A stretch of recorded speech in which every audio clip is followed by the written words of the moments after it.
Let you guys settle down and get started, and we're going to start with some introductions and some thank yous for the group that is here today. We definitely appreciate Farmers Outreach coming all the way out into the snow-plowed Taos, New Mexico. So, again, buenos dias, good morning everyone. My name is Mercedes Rodriguez. I'm the Executive Director for the Taos County Economic Development Corporation, better known as TCEDC.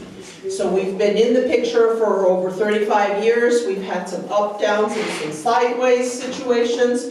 We're back, we're here. We've made a lot of changes to the way TCEDC is being run. We have recognized, have listened, and have gone out into our community to figure out what the needs are. And this is part of the need. We need to get out there. We need to help our farmers and ranchers with everything and anything that is needed to successfully run your farm or your ranch. So we've started with building a team, trying to get people here to help us help you with what you guys need. So the first thing I want to do is introduce my team, because there's no I here. We're all a team. Everybody has a little to do with everything.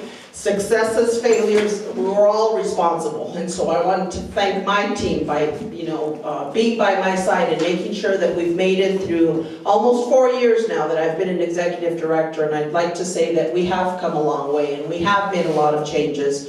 And if there is something that you feel we're not doing and we need to work on, I want to hear it, okay? I'm here for you guys. I want to make sure that my kids grow up with healthy food, local beef, and I need to help you guys do that to make me realize that dream of mine. So I want to introduce my team. First of all, Joella Mondragon, local for Taos, knows probably everyone in the room. She's been with us, has been instrumental in helping me go out there, shake the bushes, and find money to bring these programs to you guys, okay? So I'm really thankful for her. Next in our team is our project coordinator, which is Vicki Carr, who, she has been part of TCEDC for many years. She was previous administration, now in my administration, has been essential in grant writing for us, project management, project coordination, and she comes with an extensive background in food and ag. And so we do thank her for her knowledge and all of the expertise that she brings to the table.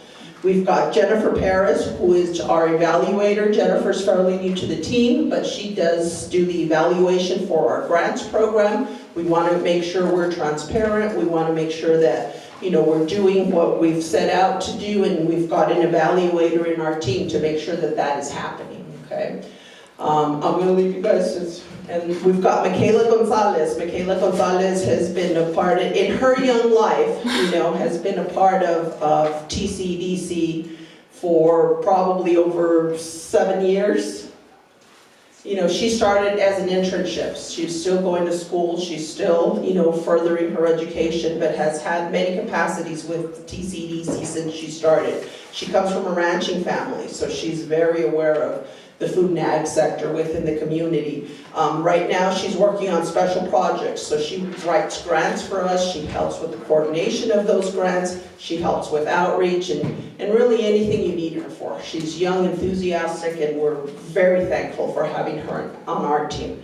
Then we have Patty Armstrong in the back there. She's our communications person. She's the one that reaches out to you guys, invites you, gets your RSVPs going, gets those flyers going, is moving us into the modern wavelength here, getting us microphones where everything is being recorded. So I hope everyone noticed the notice on the door. Everything's being recorded. What we're hoping to do is we have a YouTube channel, and we want to make sure that all of the trainings stay recorded so that people can go back and look into those and keep learning from those. There'll be little refreshers that people can use. People who weren't able to attend, we can send them a link to be able to access this type of training when you guys aren't able to attend. So Patty has moved us on into the next generation, and we hope to be able to do a lot more. We're still a flyers kind of person, a knock on the door, a call, a handshake kind of company. We're still homegrown, we're still Taoseños. So, we will be doing it in that fashion, yet we do move on into the next generation to be able to allow everyone to have access to whatever we have going on. Am I missing anyone from our staff? That's an engineer. Rachel, where were you? Arpando is fairly new to our team as well, but she came in as the outreach coordinator for this specific grant. So this is a beginner farmer and rancher grant. And she'll be working with a lot of you on the ground to try and let you know what events are happening, what the needs are in your community. She's attending events in Cuesta, in Arroyo Seco, in Taos, and Ranchos, wherever there are farmer and rancher events, she's going to be out there. So anytime you see her out there at your community events, you know, go up to her and let her know, you know, what your needs are, what the next thing you'd like to see through TCEDC is. Vicki is going to come up here and she's going to do a little run through of what this particular grant is about and what you can look forward to from this grant and another grant. So we're fortunate enough to have 2 grants to be able to bring things to the table to you guys. First is the Beginner Farmer and Rancher for 3 year, and then it's the Outreach and Assistance to Socially Disadvantaged Veterans, Farmers, and Ranchers. And so, you know, she can give you a little update of what we're going to have, you know, but one of the things that I'm most excited about is a resource center. We're going to have a resource center here next door, right through the hallway, where you guys can come and get assistance to get your farm numbers going, you know, to get an application going, to get information about grants that are available out there for you. And we are working with North Central Economic Development Corporation, Felicity Fonseca, that is helping us get monies for grant writing so that they can help you guys write those grants and get those applications in to find those funds. It's important for us to bring the tools and the toolkits to you guys, but it's yet more important for you guys to be able to know where there are funds for you to run your operations and improve, better, or even start your operations. So lots of new things to come here at TCEDC, you know, Facebook, you know, Patty again is really good on Facebook. Notices out there. We're going to start getting on the radio. We're going to do little spots in the newspaper. So just keep your ears open. There's a lot of good things to come. And I thank you everyone for taking some time out on a Saturday for coming out here. You know, you'll have our contact information. We're an open door policy. So you guys can come in, you know, and we can try and help you and assist with whatever you can. Again, thank you for your time. We really appreciate it. We hope it's well worth your time. I want to introduce our presenters this afternoon who were gracious enough to travel all the way from Raleigh, North Carolina, you know, to offer this finance workshop for you guys. And they're, as far as we're concerned, in our opinion, and by mention of our peers and our partners, top of the notch, you know, so they are #1 in what they offer and how they offer it. So we're really grateful for them to not have been turned off by the snow that we got and still flew out here, and we're thankful to be able to have their knowledge on the ground. So I will let Vicki speak a little more about them and then let them introduce yourselves. Gracias again, coffee, water, and lunch for you guys this afternoon. That's the way we do it here at TCEDC. Primero, you know, el amor entra por la panza, so, you know, panza llena, corazón contento. So good morning. Hope everybody's happy this morning and glad to be coming and ready to learn some stuff. This is the first of a series of intensive study things we're going to do on Saturdays. There's not going to be too many on Saturday. Most of them will be on Wednesday evenings, like many of you are used to.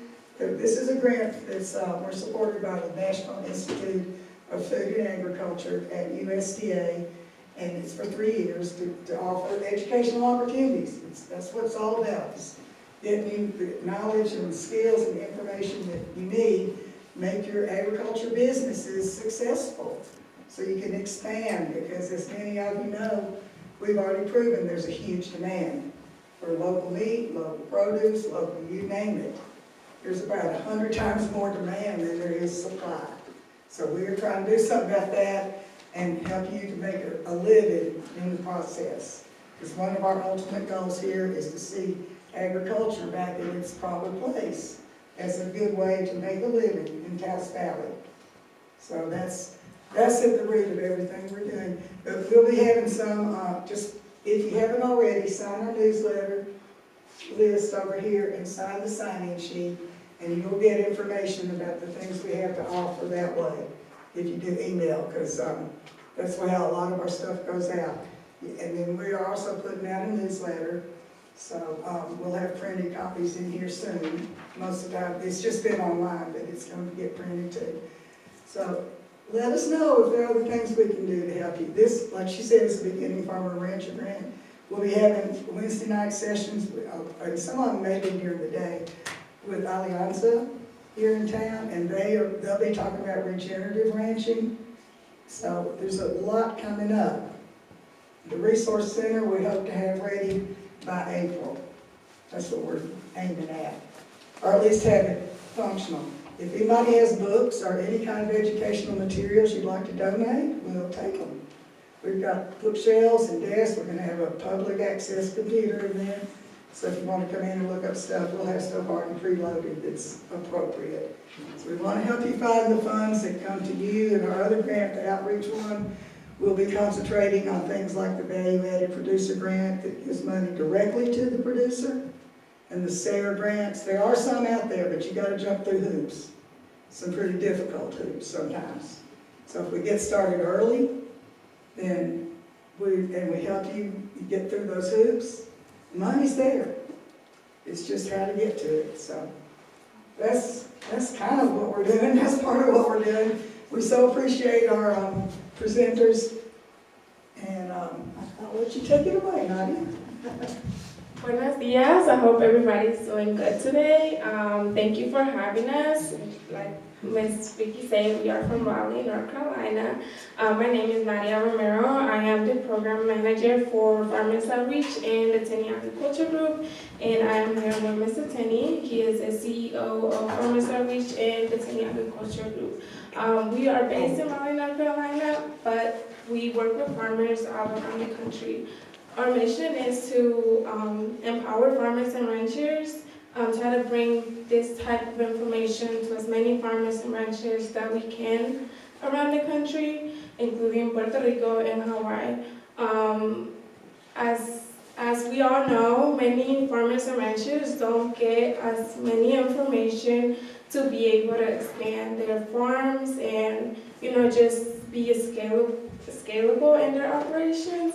So this is what we do. We try to bring this type of information and make sure every farmer and rancher gets the opportunity to learn more and take this knowledge home and probably share with their family members and also the young farmers, because we know we have a new generation coming in and many young farmers don't want to take over the farms. This is a great opportunity for them to learn and understand what a farm really is. A farm is a business, and it should be seen as that. So Mrs. Tennie will be going over the presentation regarding business entities, financial operations, record keeping. I'm sorry. So I am from Mexico, Veracruz. My parents are farmers as well. And I see this a lot as well. They don't get this type of information. They don't know about this type of opportunities that we have. So once you take this information home, we want you to put it in practice and try to open more opportunities for your farms and businesses. So I will have Mr. Tennie speak a little bit more regarding what he's going to be talking about. And I hope you all enjoy this presentation.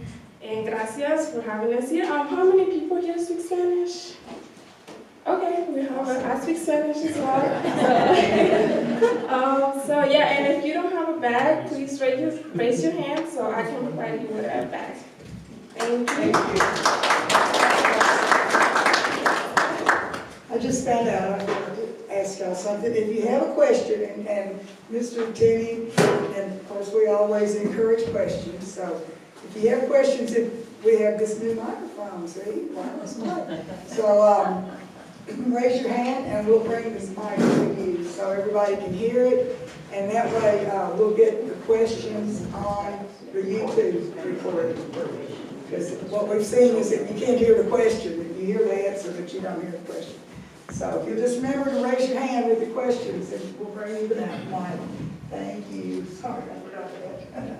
So I'll pass the mic to Mr. Tennie, and like Ms. Carter said, please, we encourage everybody to ask questions, that's what we are here for, to answer as many of your questions, and make sure you take this information and understand. So, Good morning, everyone. First of all, thank you for the opportunity to be here. And as Nadia is my right hand, I couldn't do this without Nadia. Okay? And so she's going to be getting out here, getting trained, come back to New Mexico by herself. But we do have a full team at the Tennie Group, as well as Farmers Outreach. nonprofit arm as well.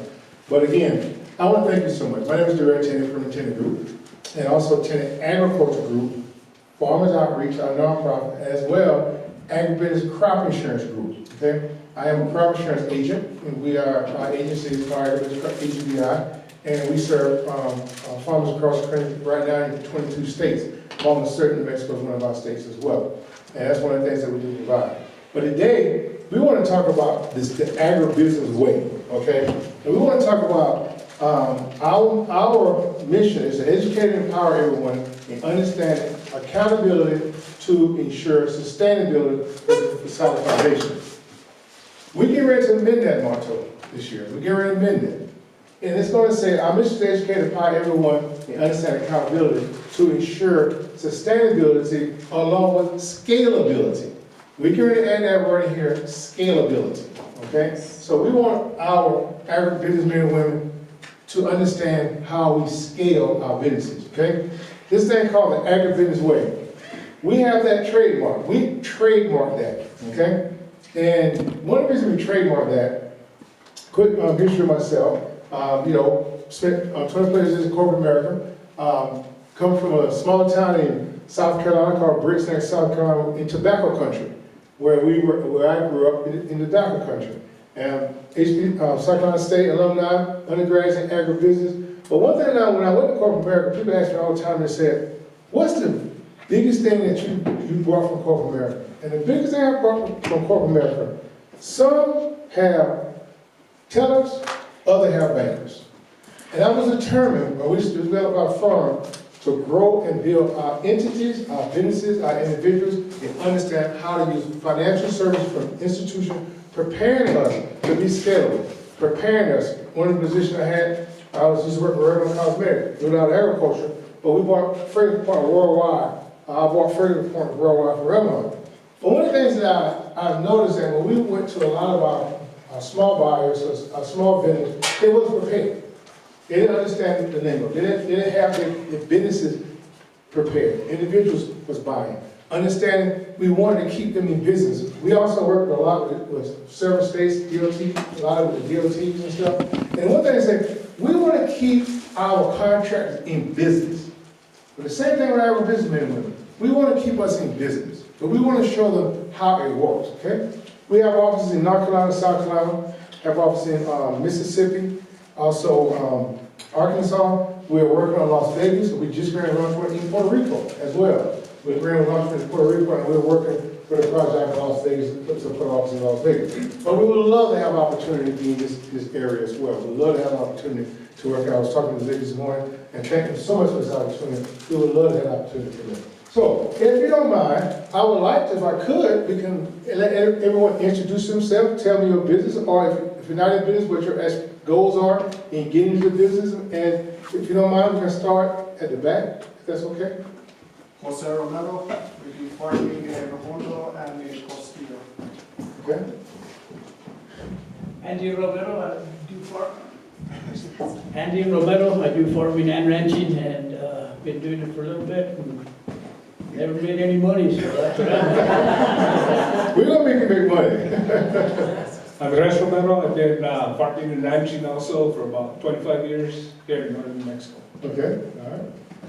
My name is Kevin Whitman. I work for the University of New Mexico in the Taos branch. I teach a sustainable ag and food class. So we're here to meet all the producers, but also learn a little bit about the business side, so maybe I can introduce those ideas to my students. Sure. We were actually going back to Tokyo University to give this conference, but yes. My name is Carlos Arroyo, a small farm here in South County. And just recently retired and trying to get it operational. Okay?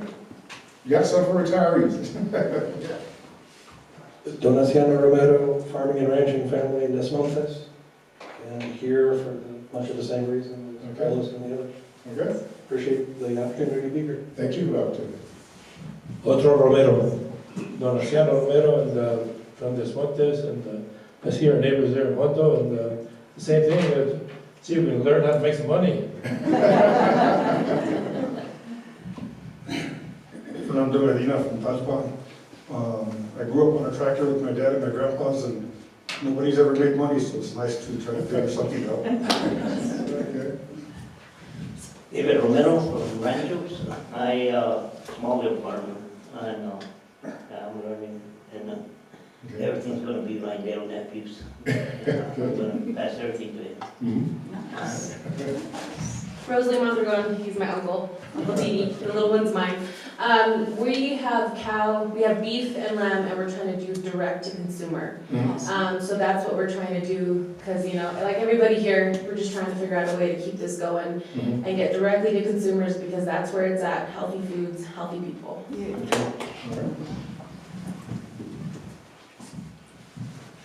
Buenos dias, I'm Jose Cordova from the Rockwall over the U.S. Hill. Okay. We have a small farm, and basically we garden, we have a hoop house. We grew hemp for about 3 years, and we're just trying to figure out what else we can do to sustain the farm and Okay. grow crops for our own and maybe for sale. Okay, great. I'm Irene Cordova, I'm his wife. Okay. We have 3 daughters that have left the area because they can't make a living here. So it'd be nice to be able to bring something back so that our kids can come back and here. My name is Matt. I moved on to a ranch 3 years ago. It's the first time I've ever been on a ranch.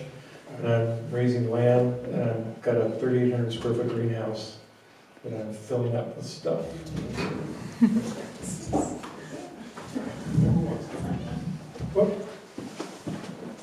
it off. Well, it's a pleasure to meet everyone. And everything everyone said today is what our goal is to do. We, like the United States, we travel this country. We build agribusiness, we build industry, we build that structure. We build that infrastructure so you can be sustainable and scalable. And that's one of the things we're doing. Like I said, it's just amazing to be here today. We thought it was I think it's the most beautiful place I've ever been. I can see the pictures back, my friends all driving me now, they about to taking pictures while I'm driving. And texting. And the way to start off, we snow today, and when we leave here tomorrow, we headed straight to Las Vegas, speaking at the Southwest Intertribal Conference Monday, Tuesday, and Wednesday. Then we're on the plane straight to Hawaii, speaking at the Farm Foundation. So we're going to start the week in the snow, and we're going to end the week in paradise. So we out all week, and we're headed straight to Hawaii to speak at the Farm Foundation, talking about crop insurance. Now, those people say, you know, they have cattle. We're going to get into that later on today about the PRL policies, okay? Row crop policies, whole farm policies, and we'll talk about that. So right now, we're going to get started and talk about this thing called an agribusiness way. Please, please, please, I tell people all the time, please ask questions. Please stop us and ask questions. If you have any questions about anything I'm saying, you don't understand, please ask me, okay? And also, we have 90 seconds to bilingual. What is scalable? What does that mean? What scalability means, taking your business and scaling it up, increasing your revenue, okay? That's what we say scalable. A lot of times in corporate America come to you, what's your name, ma'am? Irene. Miss Irene. They'll say, well, and what do you grow, Miss Irene? Are you a producer? Yes. Okay, what do you grow? We grew hemp, we grow just small vegetable crops. This is small vegetable crop, okay? And we work with a lot of corporations like Poly Capital, which I'm on board in connecting our farmers with opportunities. And say they come to you and say, well, what is your capacity? That's one thing that I saw a lot in corporate America. When we got vendors to come in, people want to sell us product, we want to know what is your capacity. Are you scalable? So now, if I say your produce, I'm buying 100 cases of rocket from you. I'm using another example. Can you give me 1,000? That's called scalability. Are you scalable? Do you have the infrastructure? Do you have whatever it takes to scale up? And one of the things that we want, a lot of our businesses feel, well, I'm growing, I got 5 acres, and you know, I want to grow, I want to get up to 100 acres, but I'm not sure if I can do it. Yes, you can. We want to show you. One of the things that we did in corporate America, we call BOM, bill of material, okay? If I come to you and say, well, we're producing something, and we'll take the formula saying we want to make a bottle of perfume or whatever. But what we do a bill of material, because we have to get those raw products out. And we'll say it takes an ounce of this, an ounce of this, an ounce of that. Put it in, that's a BOM. But we'll say times 1,000.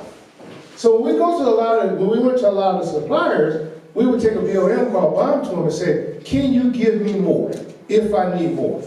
You got a product out here that everyone loves. Can you scale? And that's what we want to do. We want to be scalable to people. We want people to understand, as you talk to corporate America, you talk to vendors and buyers, what can we do better? What can we do more? And that's what we want to show today, okay? Please ask a question, please.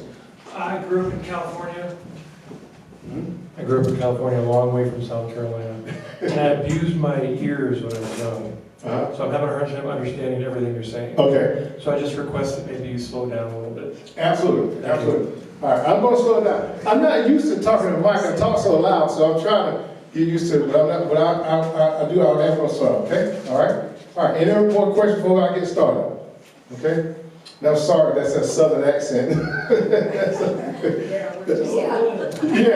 that's a southern accent, so I do apologize about it, okay? We have to give this quick disclaimer here, okay? The information we hear in regards to entities is for tax purposes only and its relation. We're not lawyers, but we can recommend you lawyers we work with that can provide you with legal advice and information. We do have attorneys that work with our firm, okay? We have a whole team there, 18 full-time employees.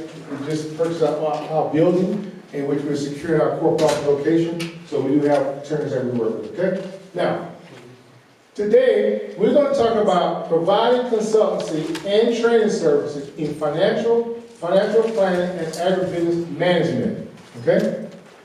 To empower and educate and assist in developing a solid foundation, okay? The best business practices and structure of agribusiness entities, okay? And identify and develop solid financial management strategies through training and professional development. This is what our purpose is today. We want to build entity structures here, okay? So you were told you was a business entity. What does that mean? What does that mean to you, okay? All right? Now, we're going to talk this thing today about sole proprietorship, partnerships, corporation, C corporation, nonprofit, small nonprofit, and this thing called limited liability company, LLCs, okay? How many people here have heard of limited liability companies, LLCs, okay? How many people here have an LLC? Okay? How many people in here are aspiring or already want to be in business? Okay? The reason I ask that question is because now, individuals who have an LLC, how many ways can you file that LLC? I'll tell you now, okay? What did you say, Ray? One, right? Okay. Okay. Well, you said 1 to 4? No, SS4. Okay, SS4, 1. How many ways do you file a limited liability company? We're going to give you the answer here. We will give you the answer today, okay? All right. Now, anyone in here who are planning or in business should have had their hand up when I said LLCs. Everyone should have an entity. The entity should be farming, not you, the individual. Okay? And we're going to explain that. Everyone should be having an entity. One reason. Said children. We want our kids to come back, but we want to give them ownership in an entity. Okay? That's what we're going to talk about. Okay? Now, this thing here is called an SS4 form. Okay? Also commonly referred to as the EIN number. How many people have an EIN number? Okay. How many people have an LLC again? Everyone in this room shall raise their hand when I said, do you have an EIN number? Everyone should have an EIN number. Okay? This is the most important piece of paper you can have in an entity already established or a new beginning entity is this EIN number. But this is where everyone messes up the most from the absolute beginning. Name, address, that's easy, okay? But when you get right here, this section says entity type. That's what people have a problem, okay? Do you need an EIN number to start a business? No. Should you have the EIN to start a business? Absolutely. The purpose of the EIN number is so you won't have to use your Social Security number. This is your portal. When you go to your Secretary of State, as we get into it, they're going to say, when you form your entities, your LLCs or INCs as well, everyone says, I went to the Secretary of State and I did everything. No, you didn't. When you go to the Secretary of State, you only talking to the state. Now you're talking to the federal. Because you tell them now what is going to be our filing requirements. How am I going to be taxed? How is my structure going to work? When we start making all this money, how am I going to be taxed? Okay? If you check my sole proprietorship, you just told them, you just told the IRS, I'm going to file a 1040 Schedule C. You check that box at partnership, you just told the IRS I'm filing 1065 General Partnership. When you check that box corporation, you just told the IRS I'm going to file 1120 S or C. If you check church, you just told the IRS, as a church, I am not going to have to file taxes as long as I recognize a church. But you'll be surprised how many churches trying to file taxes. Okay? So these are what you're doing here is you're identifying to them my filing requirements. Okay? What is my filing requirements going to look like? Okay? That's where people have problems.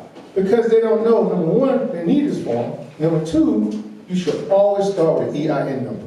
Okay? And we're going to show you how we can change it. Yes, sir. Please ask a question, please. Yeah, let me get a mic.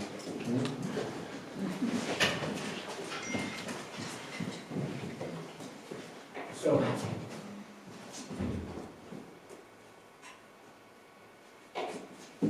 Test. Technology. It works when you want it to work. You want to use this? so how is the SS4 different than, I hear people talking about they need to get a farm number? That's your state accounting number. That's an FSA number. That is for you can apply for all the federal programs now. All farms need an FSA number, and you go to your local FSA office. It's one of the hoops we have to jump through to get the money. Yes. So if I'm following the timeline, so your family has all this property, or you've been farming since, your family came. So somewhere, that's all personal liability. So this idea of an SS4 is to get that liability off your farm, so you're not going to lose this farm, you're not going to lose this property. Absolutely. So you have to do the SS4 first, and then under an LLC, you get the farming number, or is that something you have to do separate from this? You can do that separately. You can get an FS number totally separate. So it doesn't have to be the same. So some of the people here that are already farming, they probably already have this FSA number. I hope. We travel this country. When the United States we travel this country including the territories. Do you know how many farmers I meet don't have an FSA number? Probably few. No. Oh, they all do, okay. No, there's a lot of farmers don't have their FSA number, or if you're following in his footsteps of mom and dad, and they were farming, and they was getting federal program, they already got an FSA number. You just got to go get it and show, if they're deceased, where you now running farm, owning farm, you need to get FSA. And I'm not saying a whole handful, but quite a bit of farmers, especially new and beginning farmers, generational farmers, because we work a lot with new and beginning farmers. As you're going to see why we're bringing farmers back in agriculture, we work a lot with veterans. Okay, any veterans in here? Thank you for your service. We work a lot with veterans. We were down there by Bragg and Lejeune and all across the country. And a lot of veterans come back in and they don't have that FSA number. So it's not something that just automatically passes on to the ownership of the land. It's a physical, something you have to actually go do. Something you have to go to the FS office and get. It can pass on now, but you can go to the FS office and get it. This is Carlos. A number of years ago, I was interested in getting a grant from USDA. I heard about the program, and I had to go through all those steps. So we can talk later, and I'll tell you what the steps I went through here locally. It was a process. It took about 4 to 5 years in the whole process, but I ended up with a pretty good improvement to my property, and I ended up having to pay about maybe 35% out of pocket. Now, can I ask a question? Did you say it took you 4 or 5 years to get your FSA number? No, the FSA number, that was the first step. Yes. And there's a local office here on Cruz Alto Road, Mhm. and they take, they identify your property on a GIS map that they have. They outline the boundaries, figure out the acreage, give you an FSA number, and now you're in their system. That was the first step that I had to take. And I want to make sure, because I know it's much quicker, and I want to make sure. We've had some people that have problems getting numbers and people told the wrong information, but you're right. And I did it as just a sole property owner, no entity identification, just an individual. Mm-hmm. And we're going to talk about, we're going to talk about that why we go. Now, the FX number, like you said, no problem. Yes, get that. You need that now. Because you can't get the grants, you can't get the federal programs through NRCS, through all the, MS. All these programs out here, especially NRCS, the EQUIP program, and special calendars and stuff, you need the FSA number to qualify for the programs and the benefits. And I've been struggling for the last couple of years to figure out what would be the best step to take, either go through an established nonprofit, an LLC, or what. And like you said, the biggest concern is protecting the property from liability issues, so that you don't, you're trying to do something and you take a misstep and you get sued, and now you end up losing your property. So that's a big concern. Oh, you about to get that right now? This is what we're going to give you today. I think we got a question right here. So right now, we are filing our taxes like a personal income tax return. Yep. So we do have our FSA number, so we should transition to this SS4, that way we can move our farm taxes to their own separate return, correct? Yes, Okay. yes. Now again, the FSA number is totally separate from this number. But this number is the beginning of everything what we just stated. What's your name, sir? Carlos. Ms. Carlos. Carlos, thank you again for your service. We're going to show you how we're going to start at the beginning right now, okay? Remember, the FSA number you get that from your state local office. This you get from irs.gov, okay? And like I said, we've served farmers across the country. We want to be your firm. We work with farmers across the country. We want to be your tax account firm, okay? But this is your EIN number, okay? Do you have an EIN number, ma'am? If you got to think about it. I don't believe we do. Okay, but you file it as a sole proprietor, right? Yeah, Okay, we're going to get, what's your name? Rose. Miss Rose. This is what we want Miss Rose to answer today. Miss Rose is going to stop filing as a sole proprietor. And the first thing Miss Rose is going to get is her EIN number, okay? And we're going to tell Miss Rose exactly how to check the right box, okay? Now, when you get that EIN number, you're going to get this piece of paper that no one reads, okay? You're going to get this piece of paper one time, and it shows, we assign you an employee identification number. You need to hold on to this paper. And I'm going to come back to you and explain that little yellow section right here, why did everyone mess up from the beginning. That piece of paper right there, okay? You only will get it one time. Can you get the focus on that a little better? Well, we could try, but we're going to come back to it. And we're going to come back to this. So we're going to focus it back, and I'm going to read it to you, okay? All right? It's pretty blurry. Okay, yes, but we're going to come back to this one. You're going to see this one again, okay? All right? Now, sole proprietorship, also called an independent contractor, consultant or freelancer, one-person operation. The business may have a number of employees or a hired person, but the proprietor owns, runs, and manages the business. No funds are required to start this type of business. Only report income and expenses on a 1040 Schedule C. Okay, all right? Now, sole proprietorship, very easy to organize. But the biggest thing about a sole proprietorship, unlimited liability. I think Mr. Collins touched on that, okay? Unlimited liability. If you have, what's the name of your farm? We don't have any. Okay, what's your name one time?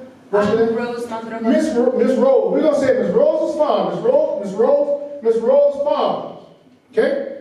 If Miss Rose Farms receive $100 a day, and that's the name of your farm, going to be, I'm just saying, for example, the name of your farm, Miss Rose Farm. If Miss Rose Farm received $100 a day, Miss Rose Farms didn't receive one dime. Miss Rose received $100 a day. Miss Rose is responsible for the taxation. And Ms. Rose is responsible for the liability, okay? That is a sole proprietor, okay? If you woke up this morning and said, I want to learn how to be a farmer, guess what? You're in business. But if you woke up this morning and say, I'm thinking about, and I'm sure I want to learn how to be a farmer, the first thing I would advise people, number one, so apply for EIN number, okay? We're going to talk about that, what does that mean? What happened is, when Ms. Rose Farm received, Ms. Rose Farm, she got $100, she's receiving it. It's on her head. She's responsible for it, okay? And a lot of times, as a sole proprietor, you do not keep good records. So now, if she receives $100 a day, and she said, well, you know what? I came out here to the center to hear this guy come and talk about business structure, business entity, scalability, and I spent $50 in fuel. Next year's time, her tax income is going to be $50, okay? She said, well, I'm on my way over here. I stopped by the local Walmart because I don't know if I'm going to have anything to write with, so I bought $20 in office supplies from the local Walmart. Next year's time, her tax income, $30. But Lord, you get back to your farm, and you said, I had a water leak, and you spent $40 on repair and maintenance, okay? Next year's time, what is her taxable income? 0. Because she used legal tax deduction. She spent $50 in fuel, $20 in office supplies, and $40 in repair and maintenance on her farm. Next year's time, she has 0 taxable income. Well, she really has a negative. So is she not allowed to carry that, if you're not an EIN number, and you're filing a Schedule C, you get to take that loss and move it over to your personal, and it reduces your taxable income. So, so it's not reducing your taxable income. You don't pay any taxes on your LLC, but you don't get to take the credit over to your personal income either, though. Yes, you do. Oh, you do? You see right here, where it says, owners receive all profit, either if materially participate, losses can be offset of the income. Can. But if you use a legal tax deduction, she spent $100, she received $100 a day, she spent $110, that -10, if Ms. Rosa said, I made $200 on my other job, now the other job is only taxed at $190. See, she spent $110, correct? Yeah. So that means it can offset her other income. Well, that's what I'm saying. You get to take that loss and Yes. carry it over to, you don't really get carried over to your 1040 on your personal. Yes, you do. Okay. Because, now you said you use a Schedule C, correct? Yeah. Right? Okay. Or an F, Schedule F for farm. Just remember that word, okay? A Schedule C. Okay. So you're absolutely right. One more time, man, what's your name? Irene. Miss Irene. Yeah. You're absolutely right. The point I was saying first is it's not how much money you receive, it's how you receive the money you make. Second is, yes, when she utilized legal tax deduction, she has no taxable income. What a lot of people do in the agriculture sector, they don't keep records. You don't keep the receipts. People receive money and they think, I get this all the time. We get this all the time from us. I don't want to make any more money because I'm tired of paying taxes. Well, you only pay taxes on what's left over, if any. The biggest mistake other people make, they feel that when they're putting money, they're taking money, putting it in, and borrowing money, whatever, transferring money, equalizing, they put that as taxable income. That's not taxable income. Only thing that's taxable is earned income. And the next thing, when you take money out of your pocket, as we get in here further down, structure correctly, when you take money out of your pocket and put into that farm that you came from Canada and put in that farm, that's a loan to the farm. So this year, next year, 2 years from now, if the farm made $50,000 in your bottom line profit, and you say, hold on, no, it only made $10,000 profit because it owed me 40. Repayment is shareholders' equity. But in this example here, because she has a negative, she can carry over to her personal tax return. It offsets her personal income. But the Schedule C you put on there, now is that form that's going to offset her personal. Are the agriculture program payments considered earned income? Yes. Okay, because that's kind of what gets us every year. We're going to get into all that. Okay, cool. Trust me. We're going to get into all that. The agricultural Program payments. You should, if you haven't applied for them yet, you should go to the local office and look into that. Because we get payments because of the drought. And then even if you're Hispanic, they have programs for that. So yes, all of this is super important, but if you guys haven't yet, make sure you go to your local agriculture office and ask for the program payments. You're going to get program payments. And you're going to get a 1099. Yes. But as I get in here, every time you get, may not be taxable. If you fill the right form out, may not be taxable. You keep up a record, as I'm going to show, may not be taxable. Okay? You want the payments, you want the programs, and you're going to stop saying, I didn't make any money. Yes, you did. But we're going to show you how to reduce tax on your infrastructure as well. We tell farmers all the time across the country, stop saying, I didn't make any money. If I made $100,000, put it on the right form. I'm going to tell you what the right form is going to be. But if you spend $101,000, there's no taxable income. But when you go apply for a program, they're going to base it on the $100,000. That's why farmers getting short at these programs, because they're not putting money on the right form in the right way. We're going to get that just right now, Mr. Rosen. It's happening right now, okay? Now, because this is a sole proprietorship, okay? Administration, owner receive all profits, okay? Or easy discontinue, offset. They have liability, risk, capital, individual, yourself, but unlimited liability.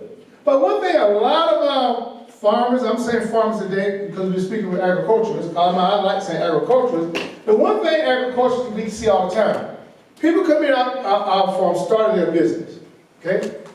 And then they say, well, I started my business 3 years ago, but when they come into our firms, our offices across the country, the first thing they say, I say, when did you start your farm? 2 years ago. I'm just caring for the first time. Why? Because people think when you start a business, you got to make money before you start filing tax deductions. Wrong. You got to spend money to make money. That's called startup costs. That's called startup costs. So if you said I woke up this morning, hi, it's a beautiful place in New Mexico, and I went to my local Walmart to buy a book on how to become a beginning farmer. When you went to Walmart to buy that book, guess what? The fuel you used was tax deductible. But when you bought the book was tax deductible. You came back home and sat down in front of that computer, the computer just became tax deductible. And when you picked up the phone and called the 1-800 number that gave you information, that cell phone percentage of business became tax deductible. I'm sorry, can you repeat that, please? Can you repeat that, please? When you start a business or a new entity, let me throw that in right, because we're going to get into the entities pretty soon. When you start a business, people do not think, they think they have to make money before they start utilizing tax deduction to offset their personal income. No, that's called a startup cost. You got to spend money to make money. So anything you spend to start your business is tax deductible. When I went to Walmart, the gas, when I bought the book, came home, the computer, the internet, the cell phone, as we get an in-home office, this is startup cost. You have to have a startup cost. You got to spend money to make money. So please, the minute you start, Start keeping your records. When you went to Walmart to buy the book to start recording the steps you needed to begin farming, this book is tax deductible. When you bought it, tax deductible. And we're going to go into all the tax deductions because we call it legal tax deductions. Many of our farmers come in, business owners come in as well, we do across the board, and they say, well, somebody so-and-so, they say they hooked me up. They come to the office sometimes so hooked up, we can't get them unhooked sometimes. You don't have to be hooked up because they're legal deductions to reduce taxable income. And the second thing we tell people, stop operating under that table. Get from under that table, because I understand that table now. They see you, I see you under there. You don't have to operate under the table because laws are written for people who are in business or want to be in business. Basically, laws are written by people who make money. Who do you think wrote the laws? The people who make money. They wrote the laws. Okay? So now, this is your sole proprietorship. But this form right here is your Schedule C, ordinary business. Okay? If you are in any type of agricultural operation, never use this form. Repeat that one time, is that right? Yeah. If you are in any type of agricultural operation, this is one form you do not use. Okay? Remember that section right there called line 1? Gross receipts. Remember that. Just remember that. Never use a Schedule C in any agricultural operation. Even when we show you about your entities, you file the right schedule. I'm going to bring the schedule to you and attach it to the return. Never use a Schedule C. Remember that line right there, okay? These are your ordinary business deductions, okay? Advertising. Yes, ma'am. Just ask you a question. Please, yes, ma'am. If you get an EIN number, does that only apply to that particular business? Yes, the business, go ahead. So if I am a realtor and I do medical billing and I also farm, that EIN number that I get only is specific to that farm. It's specific to the name that you listed on the EIN number. And the one mistake that people make, if you say I got Rose Farms and you're a realtor, don't put that money in the same account with that farm money. Yeah. Because one thing about this, I'm maybe getting a little ahead of myself, but I can go and say it, because one thing you never do, you never co-mingle funds. You never co-mingle funds. If you are a farmer and you are a beautician, don't put the money in the beautician with the farm account. But don't put neither one of those businesses in your personal account. You never co-mingle funds. So, as Ms. Irene stated, should I get an EI number for the real estate? Absolutely. Should I get a real estate number for the barbershop? Absolutely. Because one thing about that, you never put all your eggs in one basket. Because you drop that basket, you're going to break all your eggs. But if you got streams of income, streams of revenue, the goal is to protect the stream. So now, if something happens on your farm and you litigate, a little ahead of ourselves, guess what? If you got all the eggs in one basket and you operate a business all in one, all of it is up for grabs. But you have each separate entity. Each separate entity stands alone. Each EIN number stands alone. Because, give you a requirements, I've had a lady had an audit one time. She had 4 daycare centers. Had an audit, that's when we first got started to go out to audit, because we had all your audits. If we are our client, you don't do anything. When you run a business, we take care of the company, that's our motto. And we have every audit you got, we take care of. Workers' comp, payroll, holding out, we have all in our firm. Payroll department, finance department, insurance, everything. So she had 4 daycare centers. We separated them, that it should have been, and she got audited on that EIN number. So at the end of the audit, the revenue officer said, where do you want me to send your closure letter? Because we can close them down. She said, what's the address of the daycare center? She just wanted an address. Her question to the revenue officer said, which one? She said, oh, you have others. She said, yeah. She said, hold on. I gotta look at all those. Because see, when she was being audited, they audited that EIN number. And anything associated with that number. But if you use your social security number, you got a real estate, you got building, and you got a farm. If they get that, pull that EIN number, your social security number, they're gonna pull your bank statement and they're gonna see all that streams of revenue coming in. They're gonna sign to see all of it. But if you got an EIN number that is listed ABC Farms, they're only looking at that EIN number. Sorry, I keep asking a lot of questions. No, please do now. Please do. I love this stuff. Make my job easier.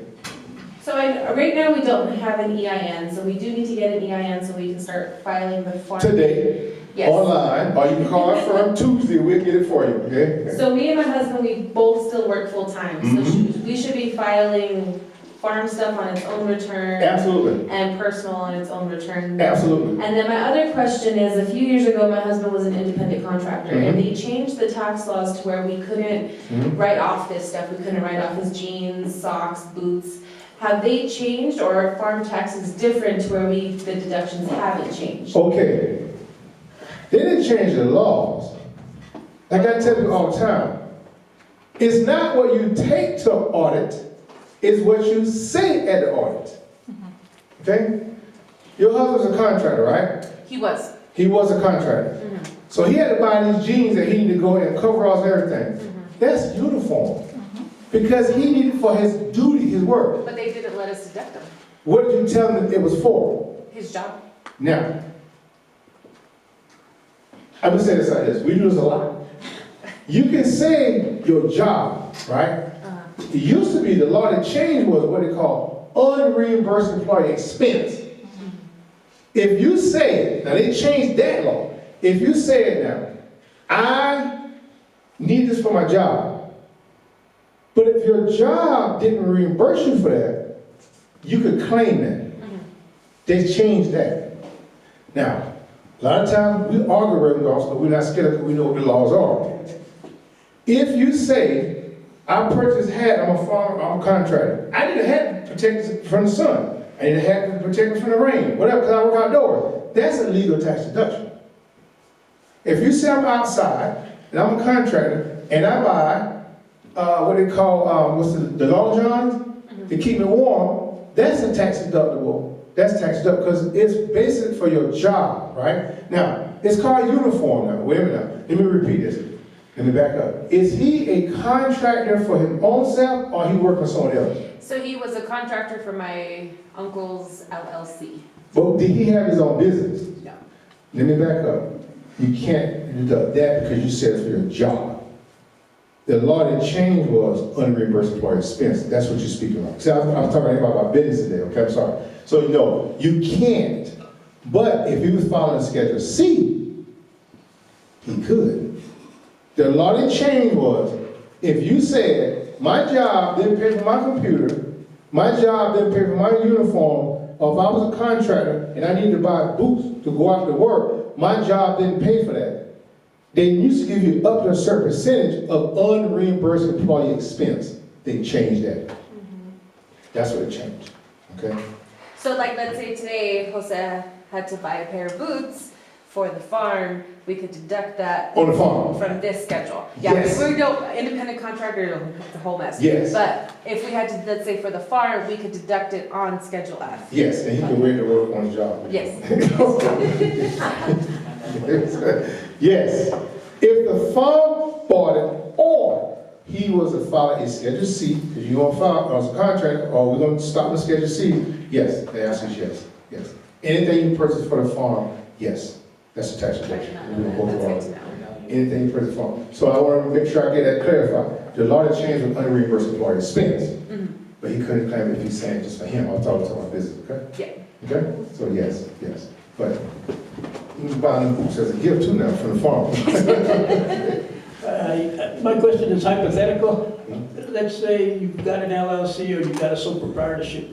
Which gives you easier access to your funds? Both. Because the LLC, remember now, and we're going to get into all this now, is the state structure. The sole proprietorship, partnership, S corporation is your tax filing requirements. How you gonna file the taxes on the LLC? How do you want the income you made on your LLC to be taxed? Okay? The LLC and the INC is the state structure.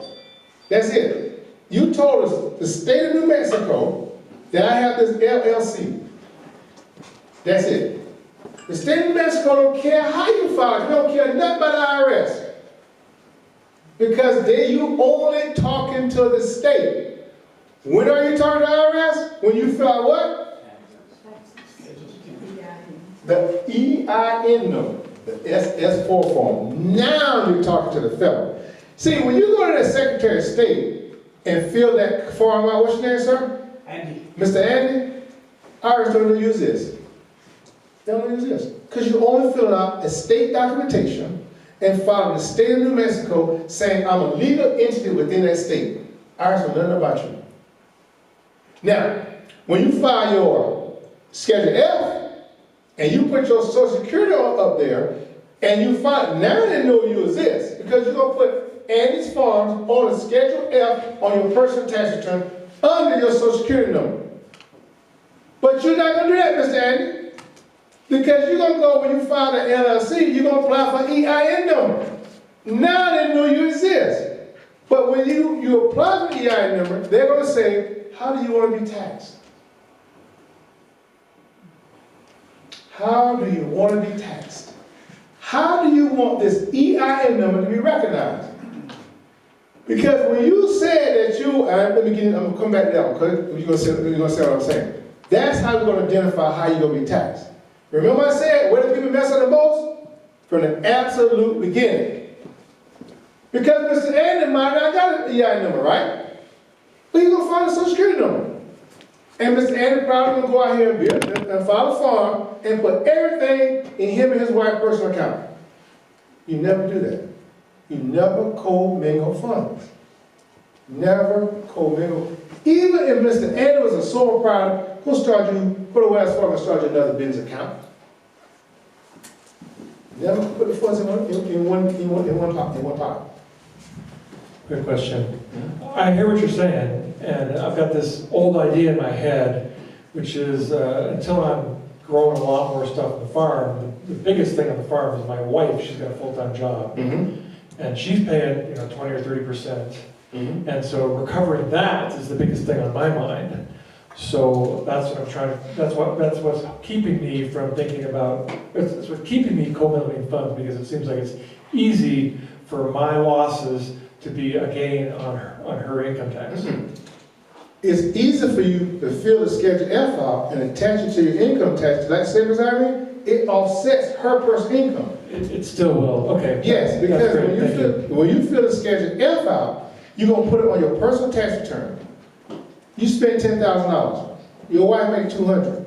Guess what? Your tax income now only $190,000. Because you filed marriage filed jointly, now you offset that on the right form. But now you're protecting you and your wife now, because your wife's not here. She's working, right? You put everything in account. You get audited. They're gonna say, I want to see everything. But now they're still gonna say, I see everything now. But if you file a Schedule F, they're only going to look at income on the Schedule F, not everything in the bank. Because now you got to tell them, why do you put $100,000 in the bank, but you only put $20,000 on the Schedule F? Well, but I think that what his question was, though, is that if I'm not putting all my money in a bank account, in one bank account, how am I able to get at my money and use my money?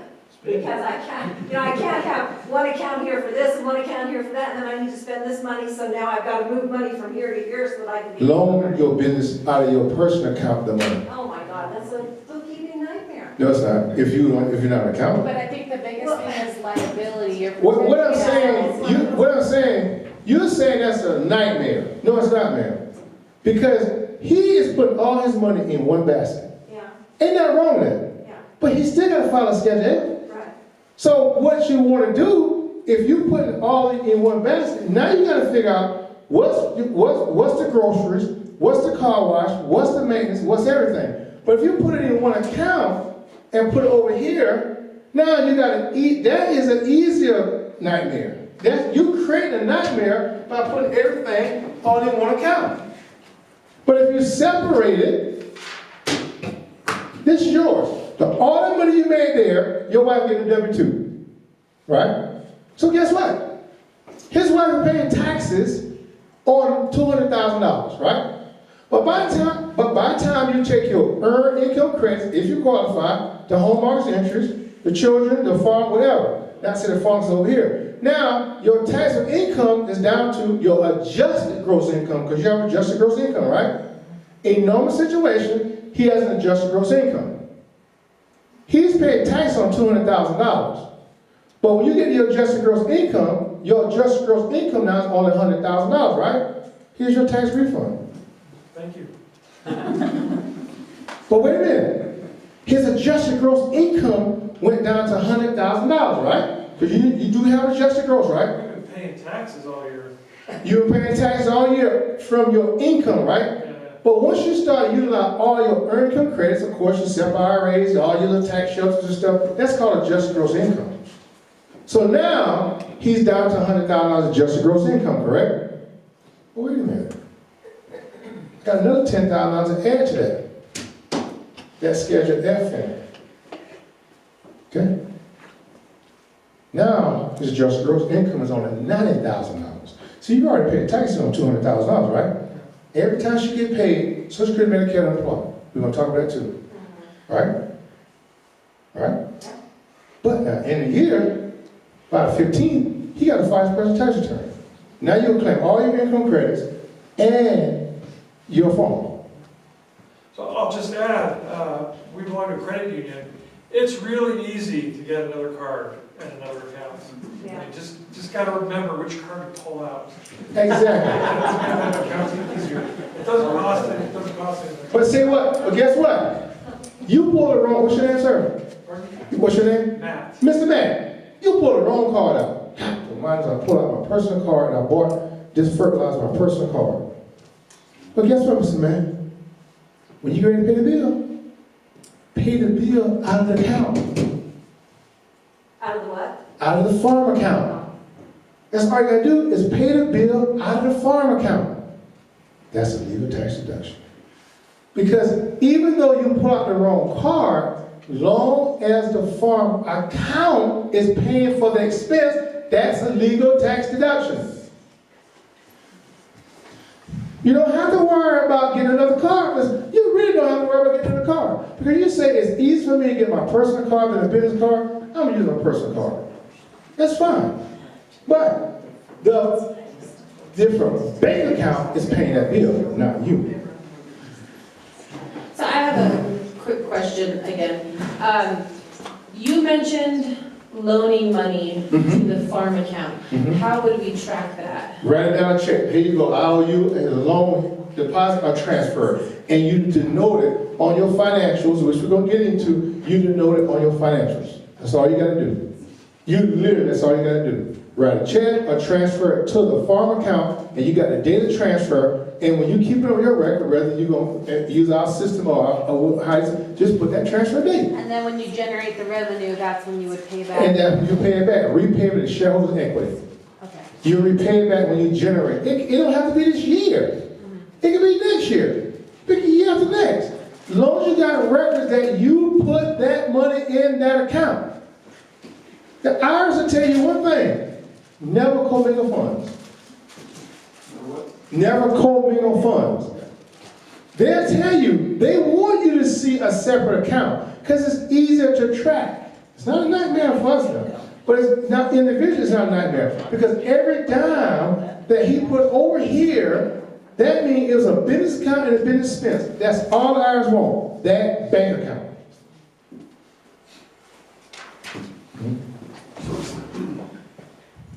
Instead of trying to remember numbers and stuff, I got a personal account and a farm account under US Bank. So what I did is simply with a marker, put F on one and P on the other. That's it. So that I remember what I'm doing. But sometimes you're going and you're buying for both. Yep. right? So you got all this stuff in a basket, you Yep. just do 2 transactions.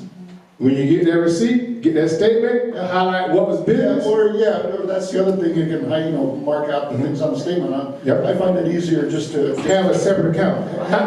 you go up with multiple things in your account, in your basket, just do 2 transactions. It's fine. One for the business. It's fine, because I got a credit card, I have several companies, I have 2 home health care, 2 insurance companies, and 2 insurance, and the tax account for 2 in the agricultural division. I got a card for every company. Every company got a card, every company. But guess what, if I ever use a person's card, I just let that company pay that expense, I pay that bill. Because when we get into the interview, you're gonna see why how it's gonna be easier to have a card in your company name instead of your personal name. You can still have your name on it. But, as I mean, I'm gonna have to say, it's best to have a separate account, to never commingle funds. Because everything going here, everything going out, that is your record right there. You start commingling funds, guess what? Everything going there, how do you know what was for the business, what was personal? See, I keep every single receipt. That's fine. But where do you keep the income at? It's not, remember I said earlier? It's not how much money you make, it's how you receive the money you make. And if Ms. Irene, my advice to you, I can't challenge it, is to put it in a separate account. I just don't know how that changes your income. You still. It doesn't change your income, it changes the categorization and it changes the record keeping of your income. It doesn't change your income. You can't create another dollar. Right. But you can record where the dollar's at. You can show where that dollar's at. Well, I do that anyway. I mean, my income is always separated where it comes from. All I'm saying, in good business practices, very clearly, there's nothing wrong with you putting everything in one account. But Ms. Irene, my advice for the years that we serve and 1,000 of clients that we serve around the country, separate your money. And that's the advice to the IRS. Can't speak for them now. But I've been in the audience and say, why are you getting all your money in one account? You put it in a separate account. Because it's easy for them to say, okay, yep. Oh, wait a minute. You made $100,000. Well, why are you writing off a $95,000 truck? It seems like if you're commingling funds, now you are saying my personal income I made, I'm writing off and buying those socks that I'm not supposed to buy. I'm doing it a long time. Now, remember the jeans you couldn't claim, but you got all the money in one account. So what's the jeans that you can claim and what's the jeans for the business? Oh, here it is right here. I separated it. So now, I can legally write those jeans off because now it's not called what they call streetwear. That's the purpose now. And as you get in further, you might say, okay, I might think about it. Yeah. Okay? But I would strongly recommend, what's your name, one more time? Mr. Matt, I would strongly recommend separate your personal from your business. And Mr. Matt, when you file that Schedule F and attach it to your 1040, now you can write it off. That's very helpful, thank you. It's going to write it off. But I'm going to show you how you ain't going to worry about that either, okay? All right? Now we're going to go over the expenses. We're going to show you now. All right. Advertising, contract, commission, contract labor, depreciation. We're going to get into depreciation, okay? Employee benefits, okay?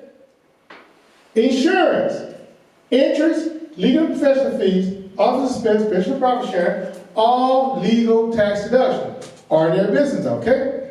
Rent and lease, repair and maintenance, supplies, tax and license, travel, meals and entertainment, utility, and wages. You go back one slide real quick.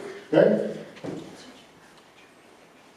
We're going to supply y'all these slides as well, okay? All right, we're going to get them out. We're going to get them out to you, okay? All right? Now, these are all legal business deductions and wages, okay? What's going to work, but I'm going to show you now how they look the same, but now we're going to talk about farm income and farm expenses, okay? All right?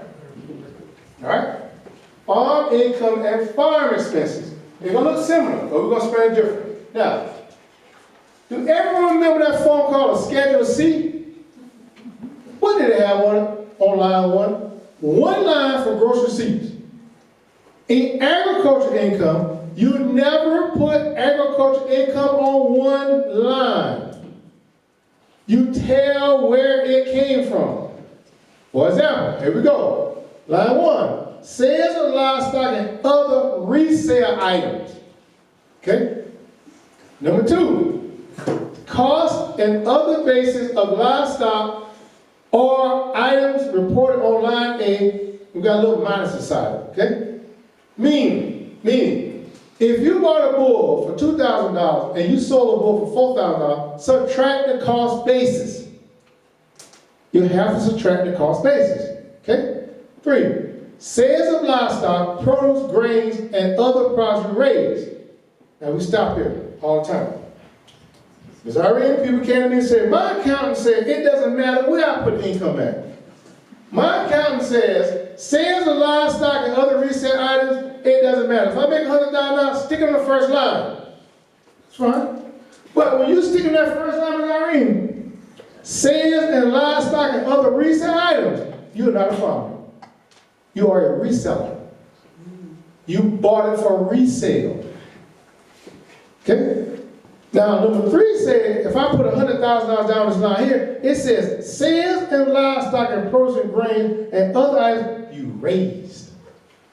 So when you go to the FSC office and you go apply for programs, you got $100,000 in other resale items, you're not a reseller. You're not a farmer, you're a reseller. I can't give you money on stuff that you buy to resell. But I can give you money on stuff you doing that you are a producer now.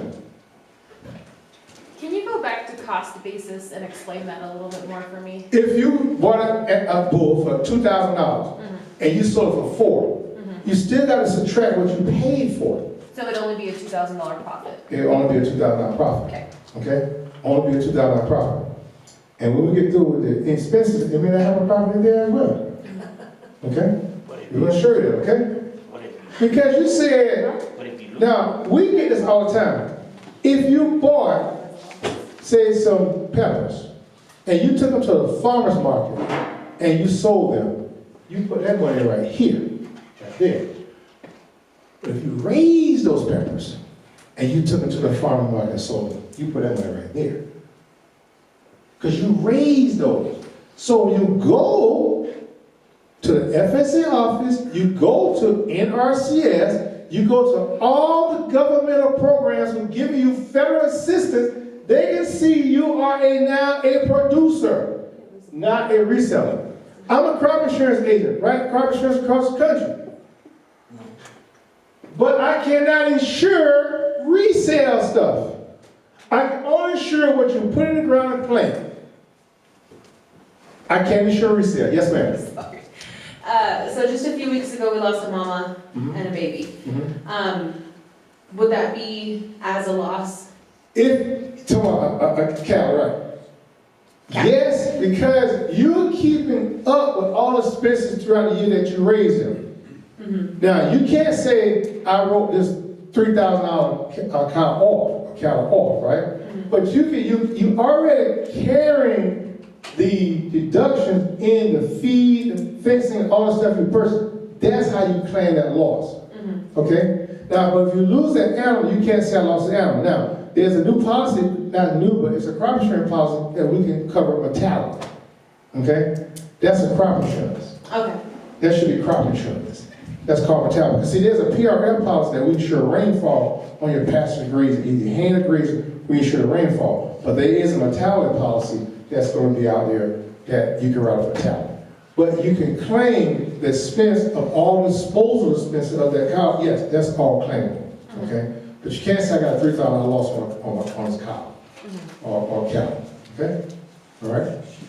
Any more questions? Okay? Now, sales and loss of other research, corporate distribution program payments. What did you ask, Ms. Rosa? Agricultural program payments. Commodity credit corporations. A lot of farmers have gotten into that CC loan, disaster discrimination programs. A lot of people got CCC loans, but they replaced them with 1099 CCCs. But a lot of people threw the 1099 CC, the C's away and put the CCC on.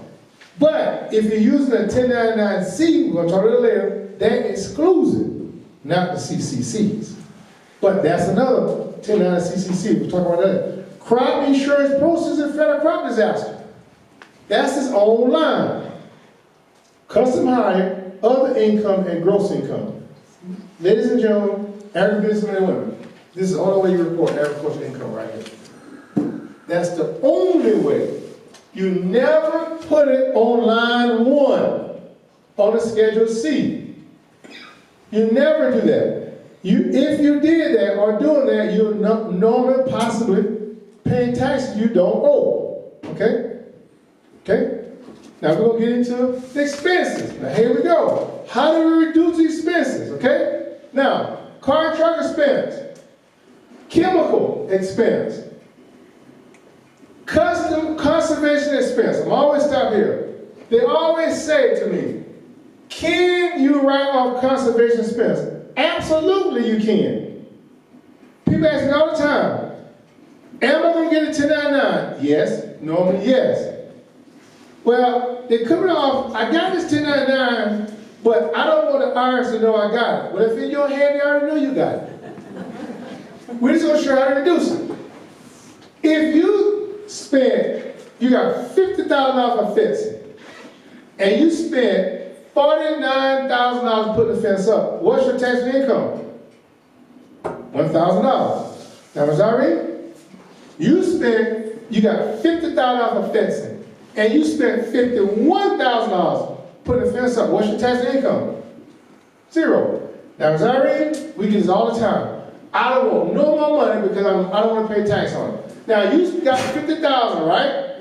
And you spent $51,000 putting the fence up. Went back down to local NRC office, they gave you another $900. Is that taxable? Well, no, because you still have a loss. You still got lost. If you spent $51,000 putting the fence up, you're $1,000 negative. If NRCS gives you another $900, is it taxable? No. Because you put the $900 in a negative hole already. So that $900 is not taxable. But if they give you another $50, is it taxable? No. You're still $50 short. Now if they give you another $60, is that taxable? $10. $10. And by the time we're out that Yeti cup, that's going to be. This is what we were saying. It's not how much money you make, it's how you receive the money you make and how you utilize the tax deduction to reduce the taxable income. That's why structure, as we get into the second half, how that structure is going to be important as well to assist Mr. Mann in protecting what him and his wife work for. Or you retired, Mr. Mann, right? Now he's retired. He's enjoying himself. You don't want to put at jeopardy everything you've already worked so hard for. That was wrong to say I'm retired. I'm not retired anymore. I'm a rancher. You're a rancher now. That's not retired. You're a rancher. Retirement income possibly. You asked that question. How do we protect that? We're going to insure that. How do you protect all that? We're getting ready to show you that. Okay? Now, we'll go this way. Custom hire. Depreciation. You've got to keep that depreciation. Okay? All right? We're going to take a break. Right this right here. We're going to got to keep that depreciation. Why? Because that's a legal tax deduction. But it's an add back. Meaning, when you go to any lending institution, if your company made $100,000, but you had $50,000 depreciation, your company technically made $150,000. But if your company lost $50,000 and you had $40,000 in depreciation, your company actually made $40,000 because you add that back in.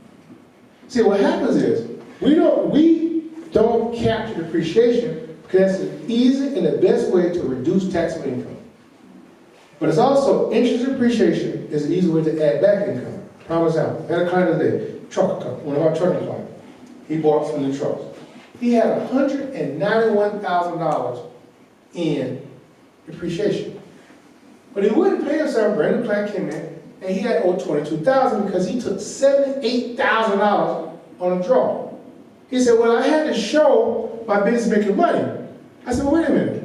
You had $78,000 on the bottom line. Yep. You had $191,000 on depreciation. Yep. What did your company make? It's 78. No, you added 191 to the 7. That's what your company made. You add back depreciation in. He said, well, I said, what you should have did, which he got on the payroll that day. You could have paid yourself that $70,000. You had a gain of $8,000, right? No problem. Are you going to pay himself the whole 78? You don't want to say 78 because he was paying throughout the year. Bottom line, if he had to pay himself that whole $78,000, his company still profited what? $191,000. Now he got 2 cents depreciation. 2 cents deduction, legal deduction. The depreciation and the payroll. But guess what? He don't have to pay estimated taxes no more. Why? Because he's paying in on the $78,000 payroll. That is his estimated taxes. But say that he paid himself $78,000, but the company lost $20,000. Guess what? He's still showing $171,000 profit, but the $78,000 now is only taxed at what? $58,000. Because the loss offset his personal income. That's why you want to pay yourself in the farm, if you can. Because the farm income is a legal expense. And when you pay yourself in front of the farm, you are paying your taxes. You're paying your taxes, you're paying your Social Security, but you're also paying your unemployment. Because see, a lot of families, especially on the East Coast, have children that work on this farm. And when they go off to college, guess what? They put them on unemployment. They employ other company. Yeah, they say when to college. Now, those kids that work on farms, they qualify for employment. Because you work 2% months in a year, county, and every state is all different now. But a lot of times the kids are claiming employment. This is why it's very important you structure it correctly. We ain't even got into the entity yet. What retirement plans are available to like the LLCs? Or is it to the entity? Or it wouldn't be a pension, it would be like a 401k, correct? But remember now, if you are an entity, you can have 401k, you can have all types of different plans. So we have plans we work with. Because once you become an entity, you are an employee of the entity. You're not farming, your entity's farming. So you can set up your retirement plan because we have, all my employees, I got retirement plans for them. But are you able to choose, is there, I guess because like, would it be like the tax exempt? Could you choose one of those plans, or would it be like along the lines of a general 401k? It's according to the entity. For example, I'm on the safe harbor law because I got to see what my employees put in before I can put in because I own the company. Correct. But then if I don't do the safe harbor law. Based on the entity that you chooses No, based on the plan, you want to structure the entity to prepare to work the plan. See, just like the FSA number, that's totally different. Our retirement plan is totally different, but it is associated to how you have your entity structured. Because remember now, the entity is offering the retirement plan to the employee. Yes. You are an employee of your entity. See, I'm no longer self-employed. If you're receiving a W-2 from your farm, you are no longer self-employed. If you're receiving, go ahead, I'm sorry. Sorry. If you're just getting started out, would it be in your best interest to start a retirement plan like that, or something along the lines of like an IRA? Yes. If you are an entity and you start an entity, personal, when I walked out corporate America, I stripped out my 401k. I stripped everything because I was trying to get started. That was a tough road down the road. So I stripped everything out, 401ks, everything. All right, I was feeding to my company. I didn't know it was a loan at the time. I had to learn that too very quickly. But what I did, but now that I'm now in a position, and I'll be honest, a lot of stuff I'm still putting back, now I can structure my plans to put back into my retirement. Because now my entity has a retirement. So the entity would be the one choosing the type of retirement plan to offer? Yes. what's most economical and cost to the entity. That's Okay. With a farm, are you able to choose tax exempt plans? Yes, because the entity, it doesn't matter whether you're farming or what. It's just the farm is the industry that you're in. But when you form a plan, it's how the business holds the plan. Okay, that makes sense. Yeah, it's how the business holds the plan. Okay? All right? Okay? All right? Depreciation, employer, feed, fertilizer and lime, freight and trucking, gas and oil, insurance and mortgage. Other interests, labor hire, pension profit sharing, rent and lease. We always get farmers coming in every year saying, where's your receipt for rent and lease? Well, the person told me just put a little something in their hand. Guess what? Everything you put in their hand, you're gonna pay tax on it because cash will be, normally is disallowed.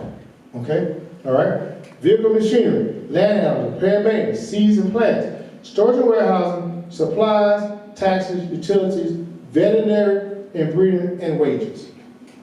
These are your legal agricultural expenses, okay? I just said wages. We get so many people, you'd be surprised, that don't even know that veterinary, breeding, and medicine is a tax deduction to their farm. We get it a lot. We also get this question all the time, especially from our calendar in Texas, Puerto Rico, we have somebody, but mostly in Texas. They said, or in some of our ranchers who utilizes dogs. The question is my Rottweiler a tax deduction? If that Rottweiler serves a purpose in that business, yes. Can I write it there? Yes. Can I write it? Yes. And where we get a lot of dogs is from a lot of our clients who own junkyards and savage yards. They put bulldogs in pens. That's a form of security. But a lot of our ranchers use dogs to help herd. That is a legal tax deduction. That dog is a tax deduction. If they feed everything you feed. Everything you feed. We had a couple of clients that said, I got corn stored in my barn that I feed, that I feed my animals. I bought cats to keep the rats out from eating up my corn. That's a tax deduction. Would the cat food be a deduction as well? Absolutely, you gotta feed it. It's very there because anything that's used for a legal business purpose, they bought cats to keep the rats out of the barn.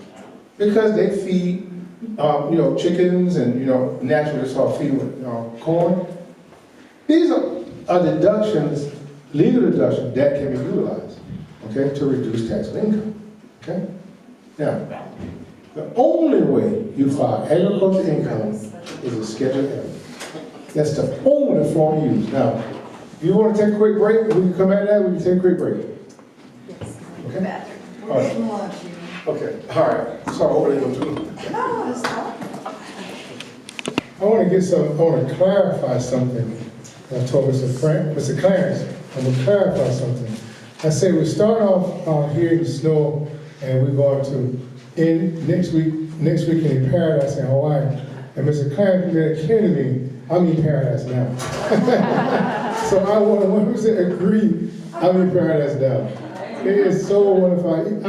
I'm still texting pictures and everybody, my friend, that wow, we thought New Mexico would be hot, they got snow. Yeah. You've never been to Taos before? I have never been to Mexico before.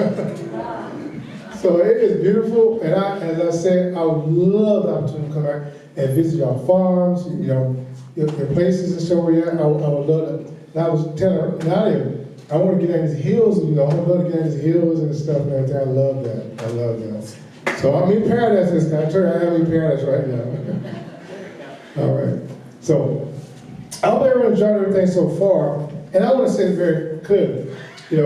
Southern accent coming from the South. If you do not understand what I'm saying, please ask me to stop.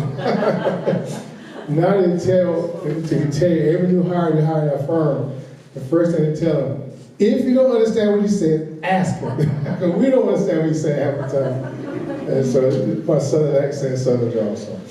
Well, right now, we're at the Schedule F, as I'm trying to slow down here. This is the only form you use in agriculture. The only form you use in agriculture. Now you're gonna see clearly why, okay? There's a few questions here. But you remember on that Schedule C, you had one line? Now, here you have nine different lines. Because you always itemize agriculture income. The questions were asked, Mr. Rose, I think you said, here, between the minus. Here again, sales and purchase of livestock that you for resale. But here, cost basis. What's the cost basis of that livestock? Okay, so you can subtract, and that's the cost. But here, on the Schedule F, you'll see like line 2, sales of livestock and purchase rates. Here's this line, you put that income.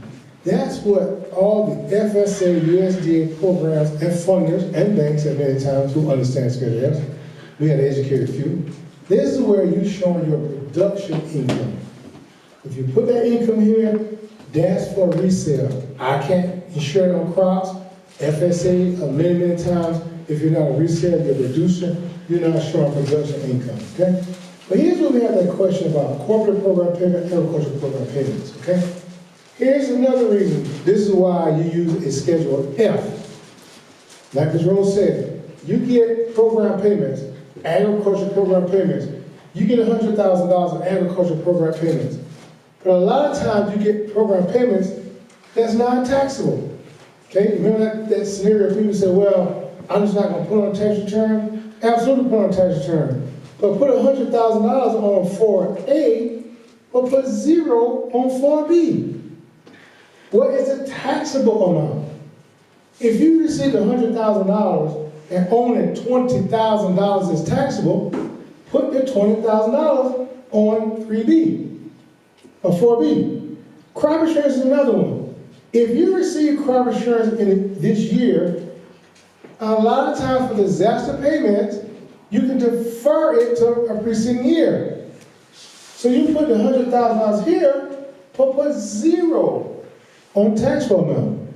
And where it says amount deferred, that's if you defer it to another year or from another year, okay? This is where a lot of our agriculturalists are making mistakes by filling this out wrong. You can put $100,000 here. You can put $200,000 in the taxable categories. But this right here is absolutely crucial. Because remember, if you receive $50,000 in agricultural program payments, and it's taxable. But if you put $49,000 in expenses here, you only pay tax on what's left over. If you put $50,000 here, and it's taxable, but $50,000 here, but if you put $51,000 in legal tax deductions, there's no taxable income. But when you go to the FSA office, they're going to see $50,000 in income. They're going to see $100,000 in taxable income. We get this all the time. And we're telling our farmers, stop. Because they don't keep records. Stop. Put your income on this form. Put your income on this form. But if you have the legal deduction to reduce it, you're not going to pay taxes on it. You're shortening your program payments by lessening your provable income. This is your income. This is what you filed. So they don't want to hear you make $200,000 because on a tax return, you only make $20,000. We get this question all the time with crop insurance. A lot of the banks that we work with our clients in speaking on their behalf. And a lot of times they're revenue officers. Because a lot of times they don't understand agriculture, to be honest with you. But things don't add up. I tell people all the time, artists are doing random, you can spark one. Because if you said I grew $100,000 in peppers, and you put $90,000 in supplies, they always say, Darrell, that don't make sense. Where's the seeds? Where's the plants? Where's the fertilizer? Where's the chemicals? Because when you throw everything in one category, they got a name for that. It's called a catch-all category. They don't want to see you doing a catch-all category. Because if you're doing a catch-all category, they're saying you just throwing stuff in there. Give me the proof now. But if you break out the seeds, the fertilizer, the plants, all the stuff associated with growing those peppers that makes sense, A lot of times, they're done randomly. You can spark one. Yes, ma'am, Ms. Rose. How do you, we haven't really been doing this, how do you itemize the car and truck expenses? Like, how do you, I guess, how do you do that? Okay, car and truck expenses, okay? Let me get that as soon as I get the balance sheet. Okay? I'm gonna get that, okay? Well, one thing, I mean, we'll go at this. On the car and truck expenses, you always can claim on Schedule F, you can claim depreciation. I'm gonna tell you about it, let's talk about it now. Because in car and truck expenses, if you bought a car or truck in farm name, you should. Let entity carry, not you. We're gonna talk about that as well. I'm not gonna talk about that. You cannot write off the payments on that car or truck. But you recapture that through depreciation. You recapture that through depreciation. And you said a lot right there? Remember I said depreciation. You depreciate it over a period of time. Our system, we put it in, class, weight, when you purchased it, when you bought it, how much you paid for it. That's going to give you your depreciation, which is a tax deduction. But the car and truck, if you bought a truck, I'm sure you buy big, 4 wheels out here, 4x4s, duals, whatever, that truck goes on your balance sheet. You don't put that truck here. That truck goes on your balance sheet. Anything over $10,000, I just want you to recapture that through depreciation. So, Ms. Rose, yes, you recapture that through depreciation. Equipment, through depreciation. And many times, and many funding institutions says, when your depreciation runs out, then go back looking to leasing. You see, a lease is you can write a total route for a lease. Okay? So you recapture car and truck through depreciation. But what we're going to show you now, further on, is how to put that car and truck in your company name, not your name. When you go to your institute, when you go to your dealership, you want to apply for a commercial application. You don't want to apply for individual application because you want to go into the company name. Now, many times when people start the companies, people ask me all the time, when should I start my entity? As soon as you begin, you want to go in business. Because a lot of times, lenders or banks, commercial dealers, they want to see your entity registered at the Secretary of State for at least 2 years.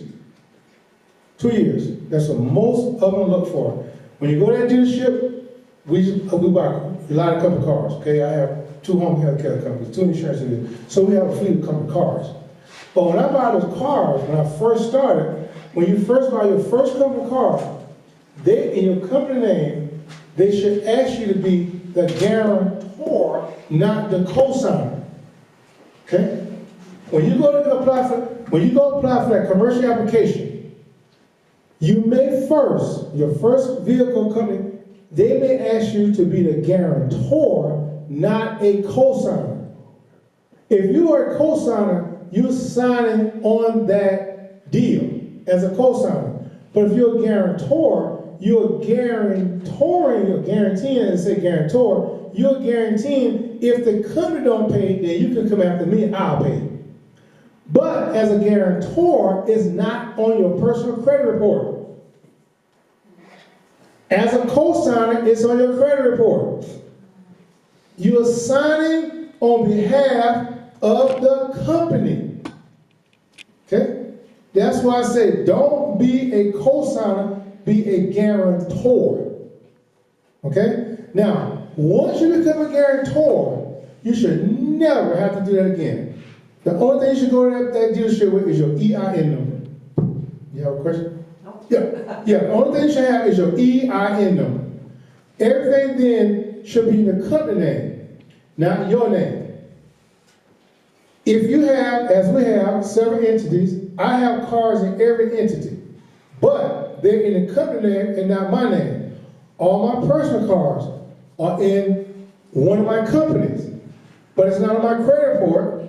I don't pay the car payments, I don't pay the car insurance, I don't pay the fuel. The company pays the car payments, the company pays the fuel, and the company pays all repair and maintenance on that company car.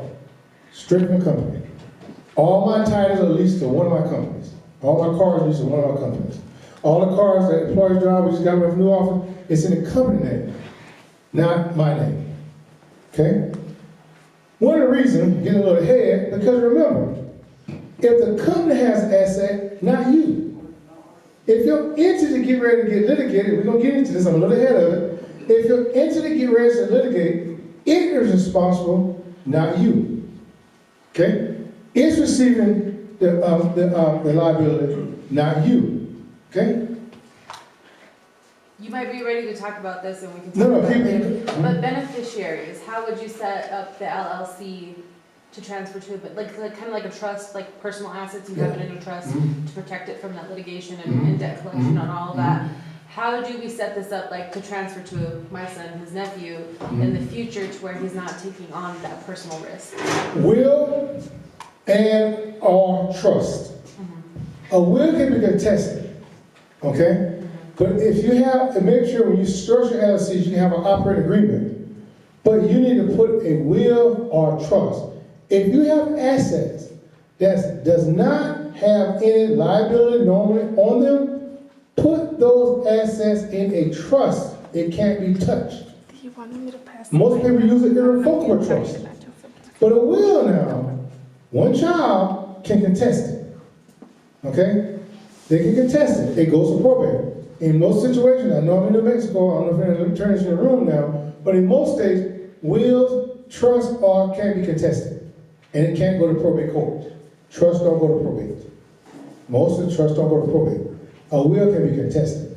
For example, I have seven companies, and if anything happened to me, automatically my company goes to a trust for my kids. It goes into a trust. Because it says exactly who gets what. Okay? We get this all the time. You know, mother and father, mama always said, I talk to my babies, if something happens, they're gonna do right. No, they ain't. They ain't gonna do right. Okay. She said, my baby said they're gonna do right. Daddies always know exactly who, daddies know exactly what child they want to have. The daddy gonna say, that child ain't gonna do right. But mamas always say every year, I want my babies to share equally. We have to tell mama now, you got two bad, and we all say the good child, the bad child, not saying we have that here, but always gonna be a problem with the child, okay? We always say, we get this every year, the good child and the bad child. So remember, who always have the child that has control of interest is what have control. That is, if you had two bad, one good, two bad, you get together, I'll vote good. So we had it every year. So definitely a trust and or a will. So to add on to that, your assets are in the trust. Yes. But like properties, do properties go in the trust? Yes, Or? most of them do put property in trust, they want to pass it down. Okay. They want to pass it down. Most people do property in trust. But one thing about trust, I remember, as long as you are not, that trust is not receiving income or making income, it does not have to file taxes. Okay? It does not have to file taxes. We get people all the time, so I'm staying in trust, and I'm going to do business out of it. There's nothing wrong with that. But we advise people, don't do business out of that trust if you don't have to. You just want to keep that closed, locked, that's going straight to who you want to go to. And if a child does something bad, they can't get, any litigator can't get that asset because it's in a trust. It's in a trust. Okay? Again, attorneys may be best with the laws of New Mexico. Yes, sir. This is a question in reference to a trust. Let's say that the individuals that own the trust or that are have access to the trust, if they need to liquidate anything, trusts are pretty hard to be able to liquidate, right? Yes, and that's the purpose of it. Now, I'm not a lawyer, I'm not going to try to, we have to let attorneys, we do attorneys in different states that deal with these trusts and stuff, and I don't want to try to answer legal questions in that aspect, but from what I'm understanding around attorneys everywhere, yes. But it's up to that executor too now, because that trust can be irrevocable. But I would have to probably get legal advice, especially in the state of New Mexico, what are the trust laws in the state. But in a normal situation, it's not that you can't liquidate, that's the purpose of it. That was the purpose of it, to protect assets and stuff. But now, I think sometimes the executors can maybe control some of that too as well now. But if it's irrevocable, the answer is yes, it's hard to get to it. It's hard to liquidate stuff out of it. Okay? Okay? Okay? Any more questions? Circling back about, say, purchasing a vehicle under the farm. So how do you track personal use versus business use? And how do you account for that? If I buy one vehicle, it's gonna be my only vehicle, for example, and, you know, I use it, 95% of the time for farm purposes, but 5% of the time I use it to go on vacation to North Carolina or something, how do I separate that? What percentage, it's going to ask you what percentage is personal and what percentage is business? So the accountant will be, you just let them know What percentage of, Yeah. what percentage is personal and what percentage is business? Okay. But I'm gonna tell you something. If you go on vacation and you come into North Carolina, now people, we normally get this at the end of this presentation, I'm gonna tell you now. If you go on vacation and you come to North Carolina and you say I'm gonna spend a week in North Carolina, but for 3 days in North Carolina, you're gonna go around and look at some farms in North Carolina. You're gonna look at business opportunities in North Carolina. That portion of your vacation is tax deductible. Any portion of your vacation that you conduct business on, that portion of your vacation is tax deductible. So come on to North Carolina.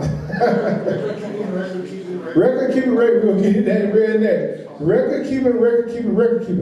Ladies and gentlemen, agribusiness men and women, taxation, and this is, I'm moving forward, I don't get this at the end. Taxation is not January 1st to April 15th for agribusiness men and women. Taxation is January 1st to December 31st for agribusiness men and women. Every day of the year that you conduct, operate yourself, or utilize legal tax deduction, if you conduct yourself in business, that every day carries taxable implication in reducing taxable income. And a lot of people feel that, I've heard people say, I don't want to claim this, I don't want to claim this because I'm scared I may have to ask a question. If you are conducting yourself in a legal business way and conduct yourself as a business, don't be afraid to utilize legal tax deductions. That's what the laws were written for, to use those deductions. Okay? So when you come to North Carolina, Mr. Carlos, correct? Keep your gas receipt.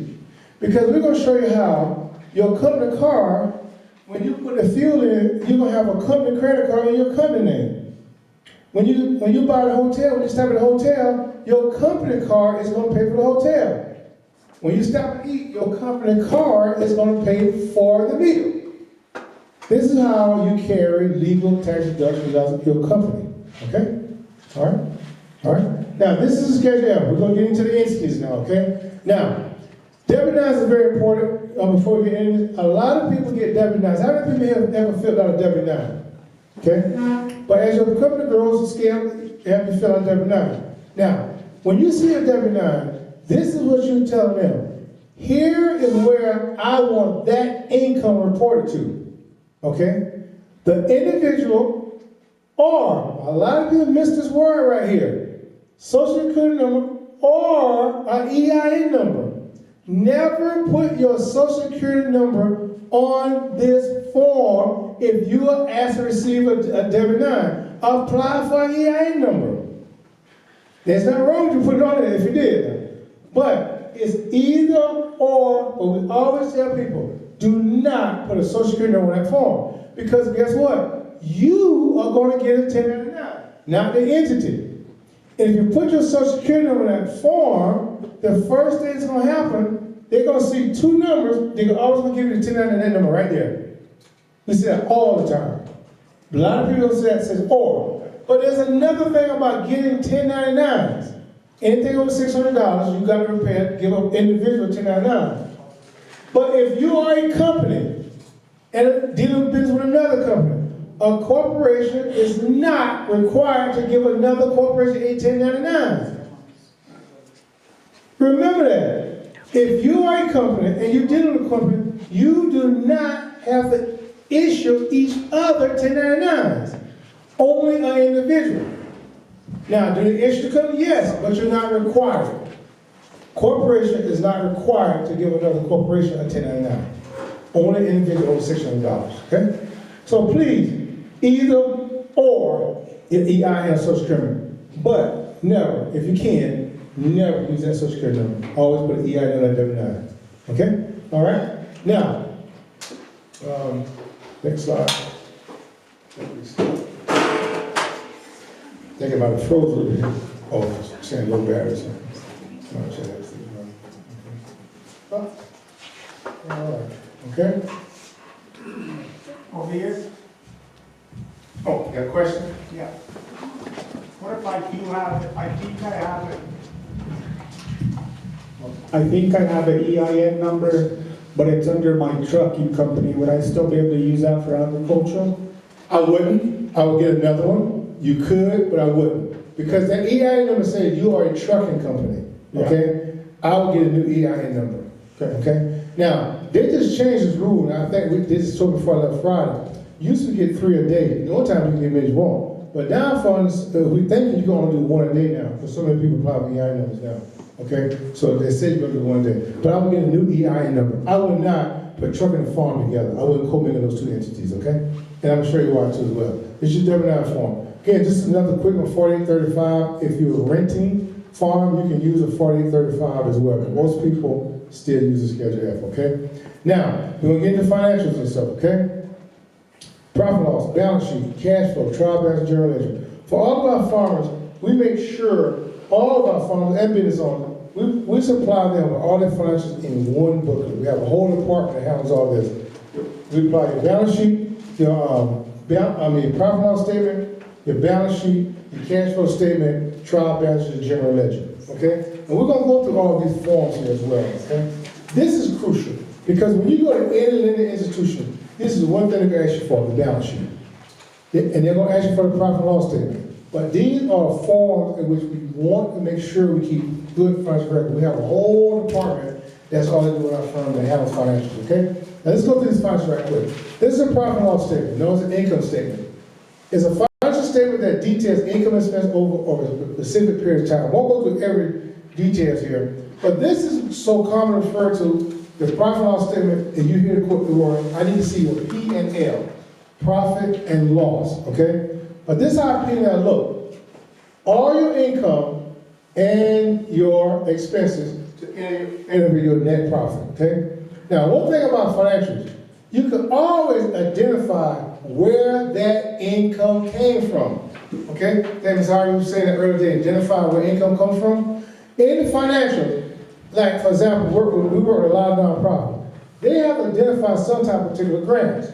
Sometimes charge accounts that say, I gave you $1,000 for food, but I didn't give you $1,000 for venues. So we have to make sure they're spending that $1,000 on food. And so we have what we call charts of accounts, okay? Our financial department works with everybody on that. But every profit and loss statement, this is how you identify where it came from. But you can also utilize these expenses to offset all this income. But ladies and gentlemen, at the end of the year, this is your tax return. We don't go look for anything. We don't have to. We've already got it categorized. The only thing we ask you, if you want to add something back that did not come to the bank. For example, you got animal stock here. You know, from my new $400. You got animal stock here. That's what came to your bank. But you may say, well, you know what? I saw a sale of this bull. I went in my pocket. I put $200 on. That's what you give us at the end of the year because that did not go through your bank account. But on your tax return, we're going to add that $200 to your tax return with that receipt. But this is your tax return. We say it very jokingly, if you didn't have any more kids, we can keep it moving. Because this is your company tax return. If you decide to say, hey, I just want to be a schedule for an individual, this is your categorization for your income. Because see, remember now, the Schedule F, you identify where it came from or other, but this is your return right here, okay? All right? Now, your balance sheet, this is what everyone wants. This provides a snapshot of what your company owns or owes as well as the amount invested in shareholders. Balance sheets can be used with other important financial statements to conduct fundamental analysis or calculate financial ratios. This is absolutely important. this is what you own and owe. But this way, everything flows to the balance sheet. Those cars. You asked me earlier about animals. Animals, if you bought an animal, it can go to your balance sheet, okay? So animals, especially, I think cattle that give birth can be depreciated. Animals now can be depreciated. Sometimes a person asks, say, can I write them off? We're talking about that. Can you write them off? In most situations, yes, if they're used for the farm. But some animals you can appreciate, okay? Animals can be depreciated. Or, if someone says, you cannot charge this animal off, but if you purchase that animal, you can lease the animal to your farm. Okay? See, when you create this entity, you purchase anything, you can lease it to your farm. Okay? All right? So you purchase that horse. They say we can lease it. You can lease it to the farm. All right? And that creates a separation. But all those trucks everybody gonna buy now, where does it go? The balance sheet. You cannot write the payment of that truck off, but you recapture that through depreciation. And the balance goes where? To the balance sheet. You do not put that on a profit and loss statement. You do not. Now, we have a lot of farmers, we have a lot of equipment, right? A lot of trucks. A lot of people have trucks. We have farmers, especially in Texas, and looking forward to working in Mexico, have a lot of trucks for the cattle, a lot of equipment for the cattle, trucks for the cattle. But what they do to offset the balance sheet, they take this, all this equipment, cattle, haulers, trucks, whatever. A lot of our farmers are rice growers. They create this entity for the equipment. They create this entity for the farm. They put all this equipment in here and lease it to the farm. A lot of times in row crops, tobacco, corn, soybeans, wheat, cotton, they move a lot of equipment on these roads. So, if they have an accident, this farm is not liable.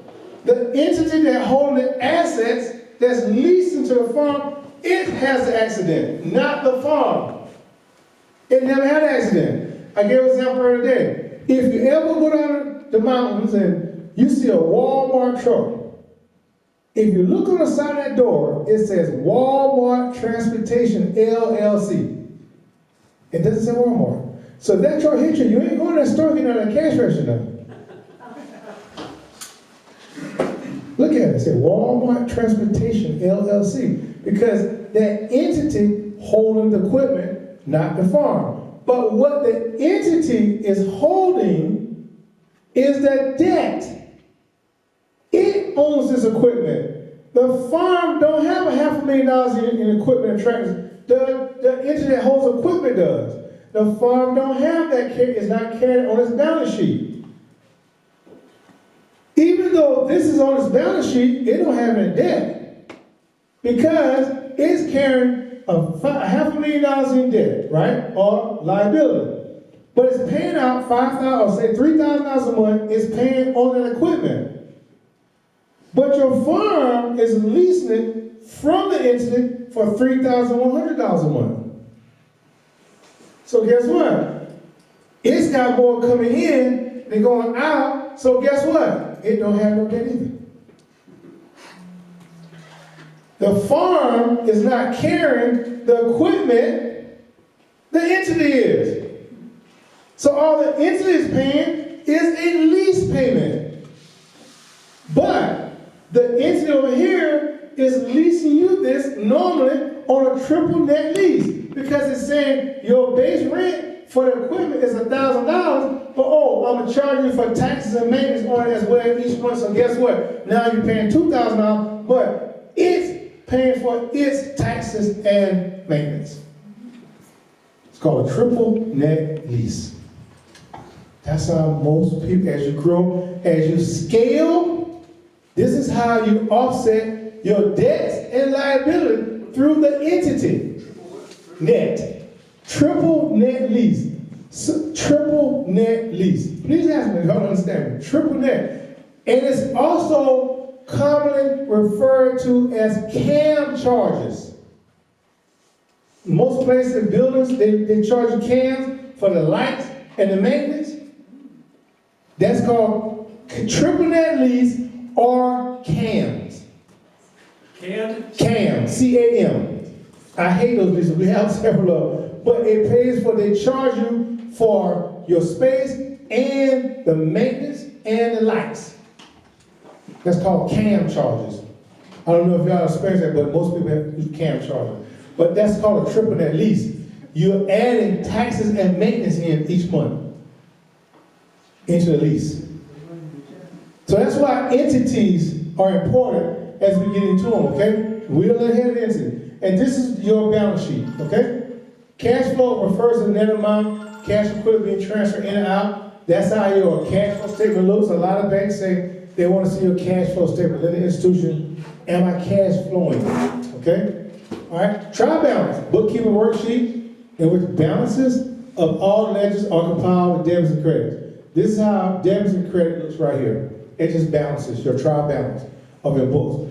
But this is the next most important piece of part of your books, the journal ledger. Represent the record-keeping system of company's financial data with debits and credits account recorded. Here's what I'm saying. What happens here, this is your general ledger.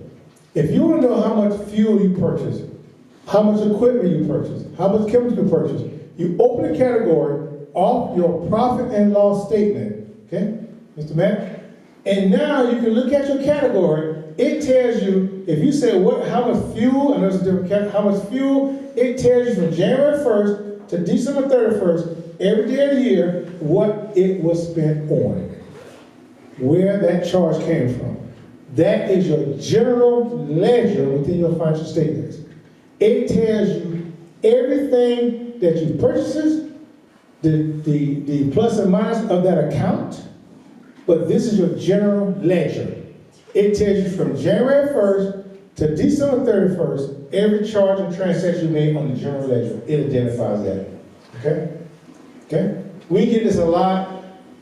Ooh, when we send our clients to the general ledger, and I hate to say it, we have this more public churches. When you send that general ledger and you start breaking down all the charges, everybody running for the hills then. Because I didn't know about that, I didn't do this, I didn't do that. Because it breaks everything down. So when our clients come in, especially when we're doing financials, when we give our clients this financial book, the first thing everyone says, the second thing everyone says, I did not know I spent that much money. That's everyone says every time. But the first thing everyone says, I did not know I made that much money. And a lot of times they say around the spouse, and she said, I didn't know either, where's the money? And so we get a lot of questions with general ledgers on that financial statement, because the general ledger gives your profit and loss statement, but we go to the general ledger, the profit and loss gives your profit and loss, but we go to the general ledger, it breaks everything down. I think myself and probably some others in this room use farm labor, and we do it just on a cash basis. Okay, so it's all, not recorded, whatever. If we're to track that, and at the end of the year, we need to issue out a 1099 for that individual, what other issues are we needing to address? Do we need to address workman's comp? Do we need to address any kind of, benefits, any other kind of income tax or anything? My understanding of a 1099, you're an independent contractor and it all falls on you, but you still need to track it on the other side. If you're the farm, the entity that's paying for it, anything over $600, you should be issuing the 1099 for that 1099, you need to have records, some kind of a payroll record, some kind of a check. Yeah, okay, can you expand on that, please? Yes, okay. If you got contract labor and you paying cash, if you can't stop it. We was in Texas, there times down in Texas, they was right at the border.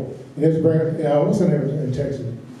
I can't think of it. We was in Texas at a border town, and it was using a lot of labor that it wasn't paying 1099, and it was getting hammered with taxes. Why? You cannot give a person, you can't take $30,000 or $50,000 out your account and try to claim taxes against it without a receipt. If you have a laborer, you need to give that person a 1099, anything over $600. That's why they need to give you a W-9 now, okay? Because if the IRS come to you and say, I got Jane Doe paying taxes, I paid Jane Doe $10,000, but Jane Doe gave me this Social Security number or EIN number, that's your proof. Because you can't go and get $10,000 and say, I'm gonna make up a number. The first thing they'll say, okay, you got your 1099s, I need to see 1096. But the next thing they're gonna ask you for is, where's the W-9? Remember that piece of paper, that EIN number or Social Security number? You need to give them a W-9. That protects you. Because a lot of people give you the wrong Social Security number. Lots of times, we get these mismatched letters all the time. And when they see you, because see, a lot of people think when you pay payroll, you're paying it to the IRS. No, you're not. You're paying it to Social Security. Social Security reports it to the IRS. When you do W-2, it doesn't go to the IRS, it goes to Social Security. They send it to the IRS. Okay?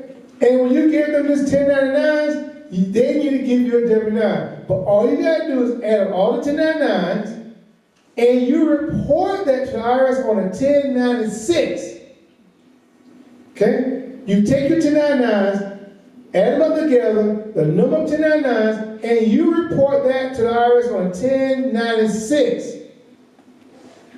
If you can, we have a whole payroll department. We got everything in our firm now. A payroll department. You need to give them payroll. Take out Social Security, Medicare, and unemployment, and give them a W-2.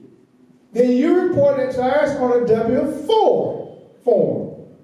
But when you give them a W-2, you fill out the annual 943 report. That's in this presentation too. All agricultural income is reported on a 943, not a 941.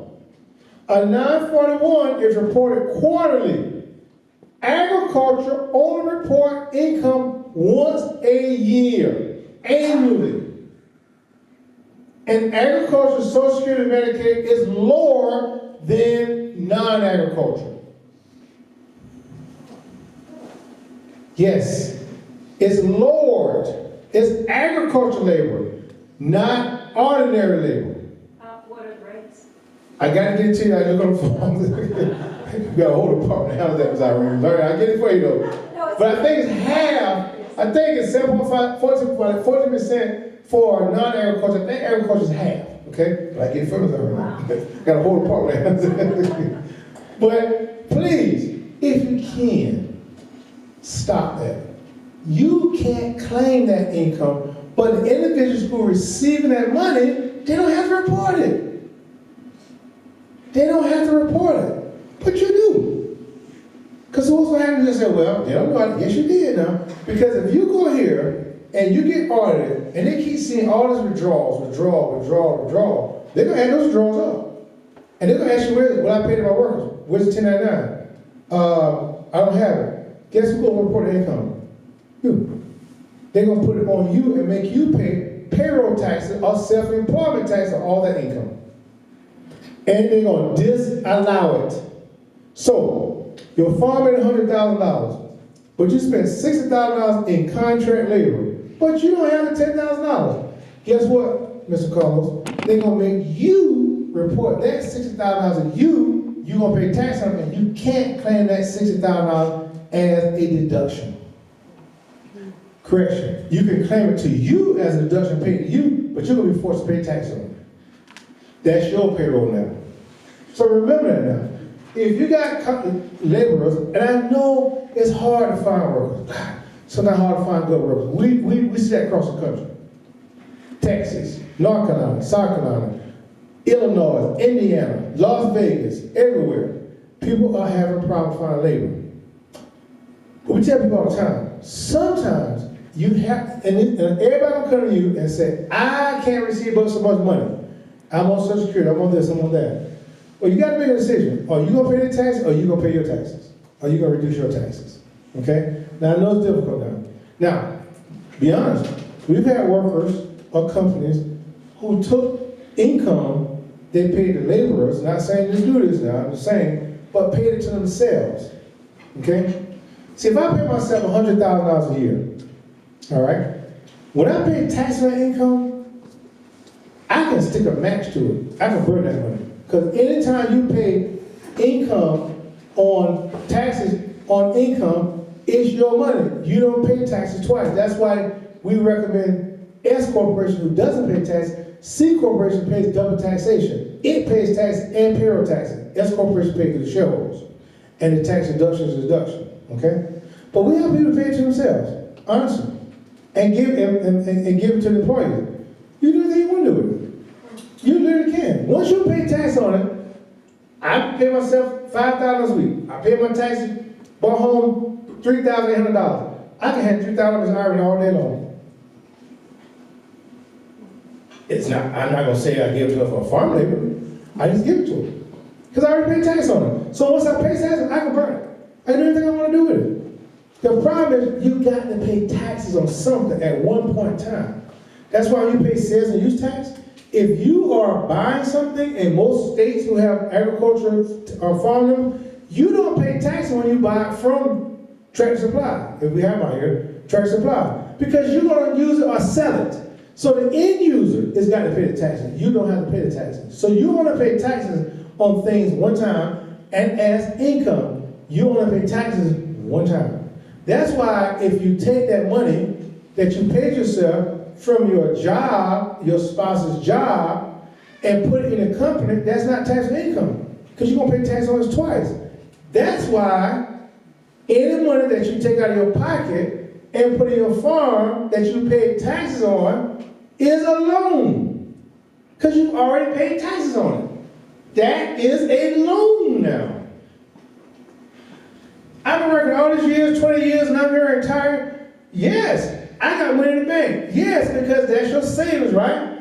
And where do you get money from the savings? Your payroll that you already did what? You already paid taxes on it. That's why now it's constituted as a loan now to the farmer, where you can claim a legal tax deduction in writing it off. Repayment to shareholders' equity. Okay? If you can, Mr. Carlo, 1099s are W-2s. What kind of a paper record do you need to keep 1099s? on paying yourself? Paying yourself? Check. And then loaning it to, and then doing a loan to the. Check. Check or transfer. Check or transfer, just know. Check or transfer. And that's it. Yeah, everybody do everything online I now. mean, a written out contract or anything like that. No, you really don't. You really don't. The only thing, if you really read that contract, you're gonna charge yourself interest. You know, something like that. But you don't have to, again, you gotta report it to yourself. But no, if you wanna pay laborers, a check. Please. A lot of people say, I issue out cash. Okay, give them the cash. But now you might want them to sign something now, okay, saying they received that $300, because they're gonna tell you now, everybody gonna receive this money. We get this from farms and trucking companies all the time. They get these players with 1099s. They're finally getting that money, all that cash-free money. So when you give them 1099 in a year, everything is good. Until they go to the tax office, file a tax return, they're gonna get on here and file with their wife or spouse or somebody themselves, and most of the spouse. They're gonna get a tax refund. Oh, $3,000, $4,000, $5,000 tax refund. Oh, wait a minute, this is my 1099. So wipe the refund totally out.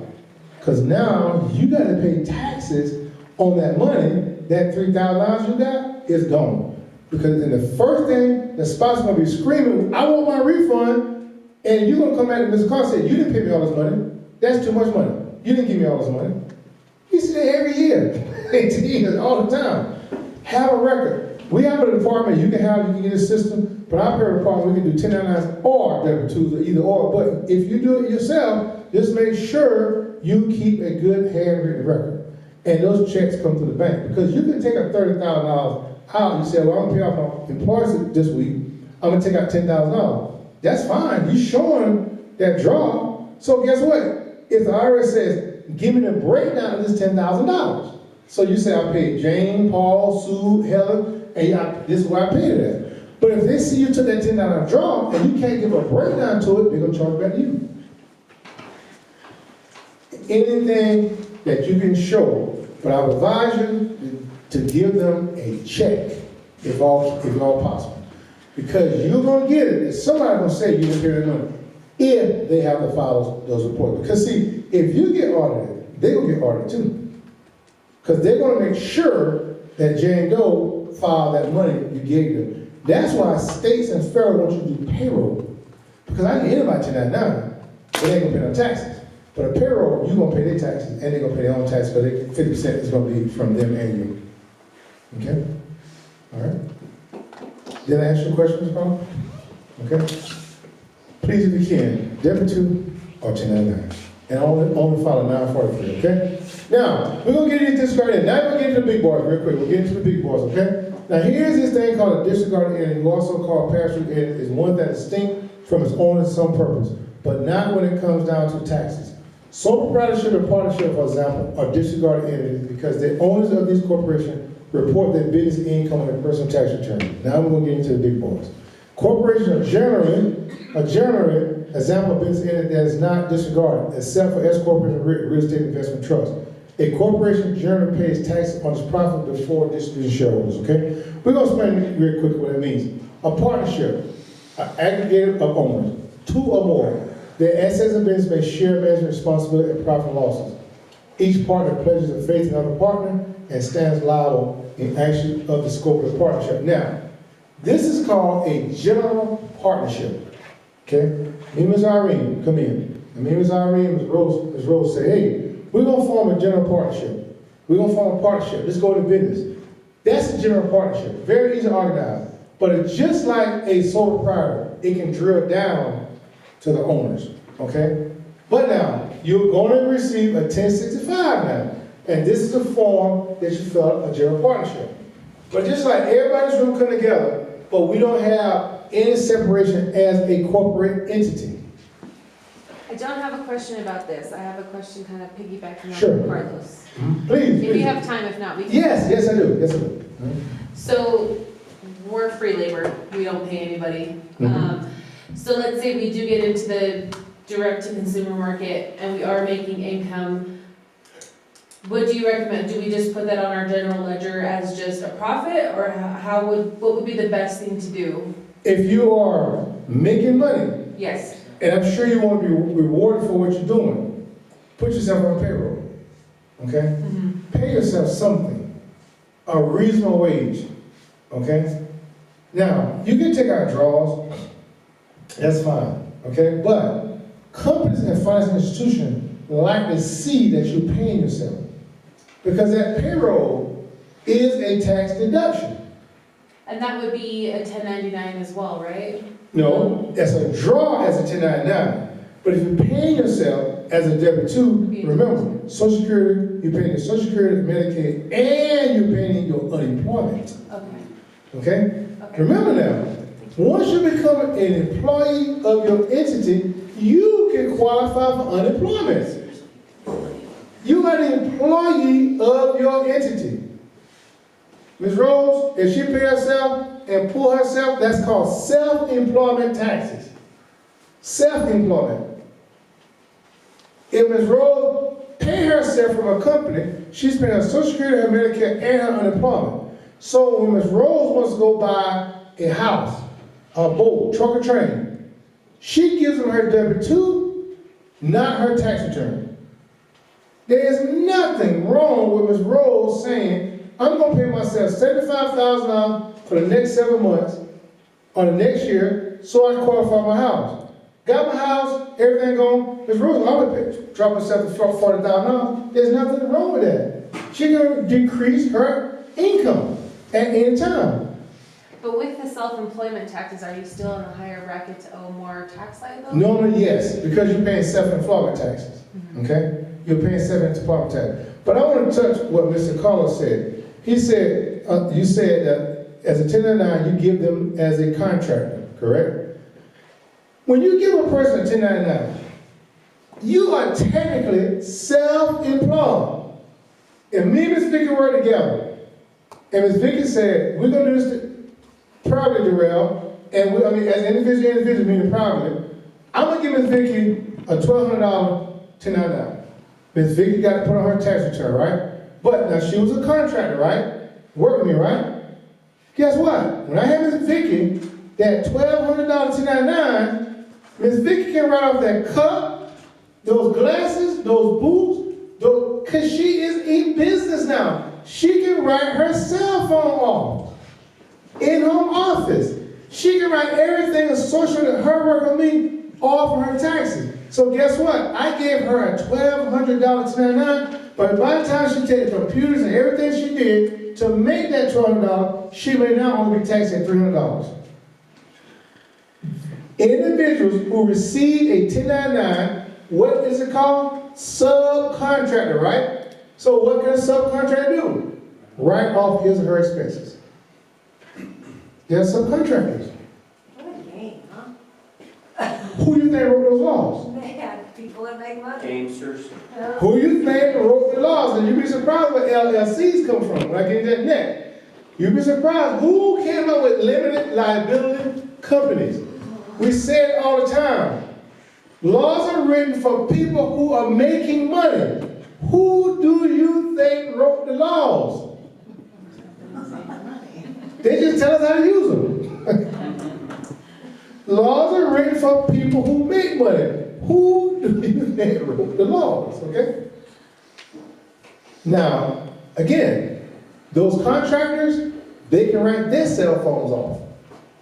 They can write off their personal tax deduction to offset their income.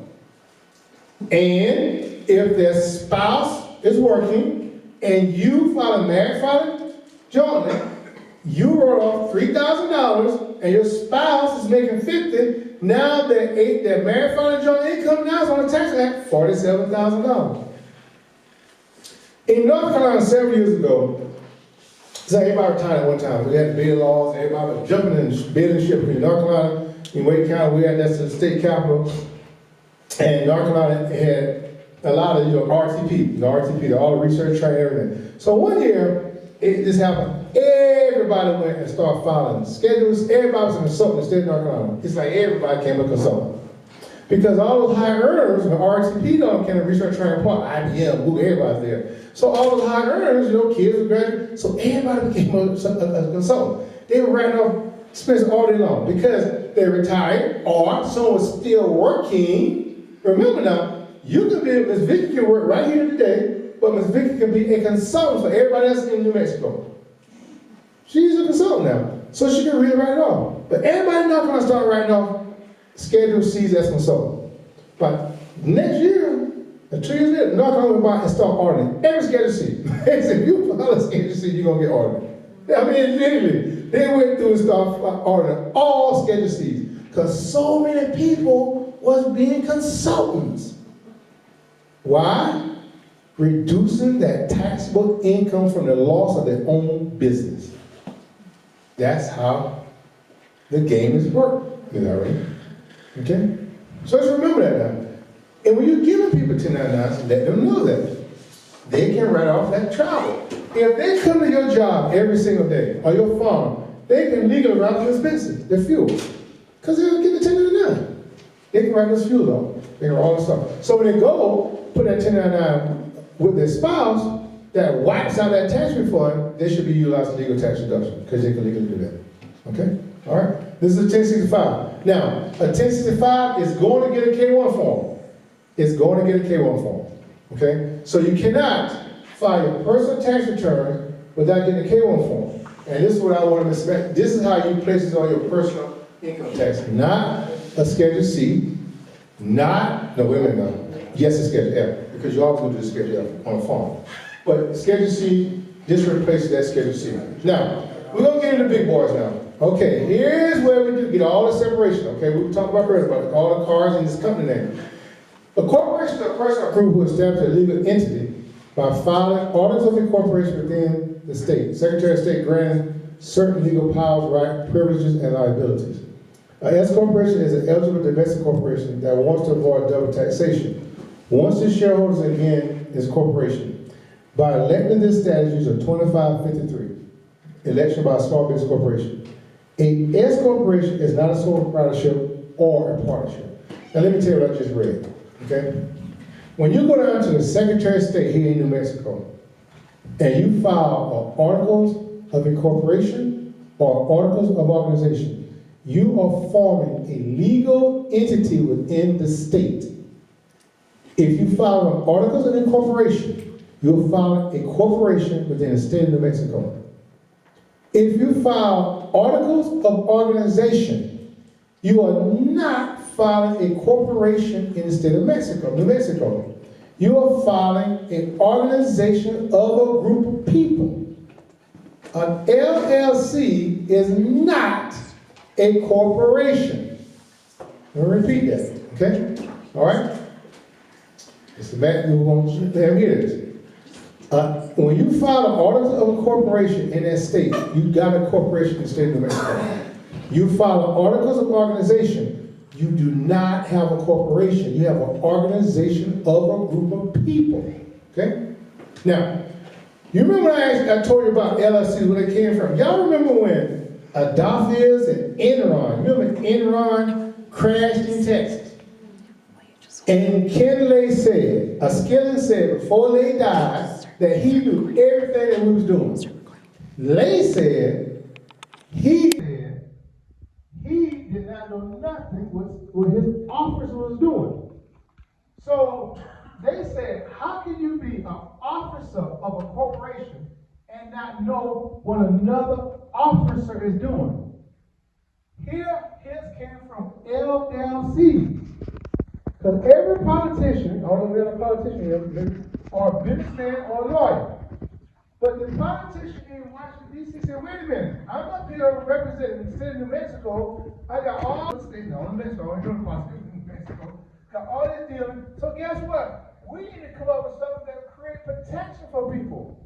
Hence, limited liability companies.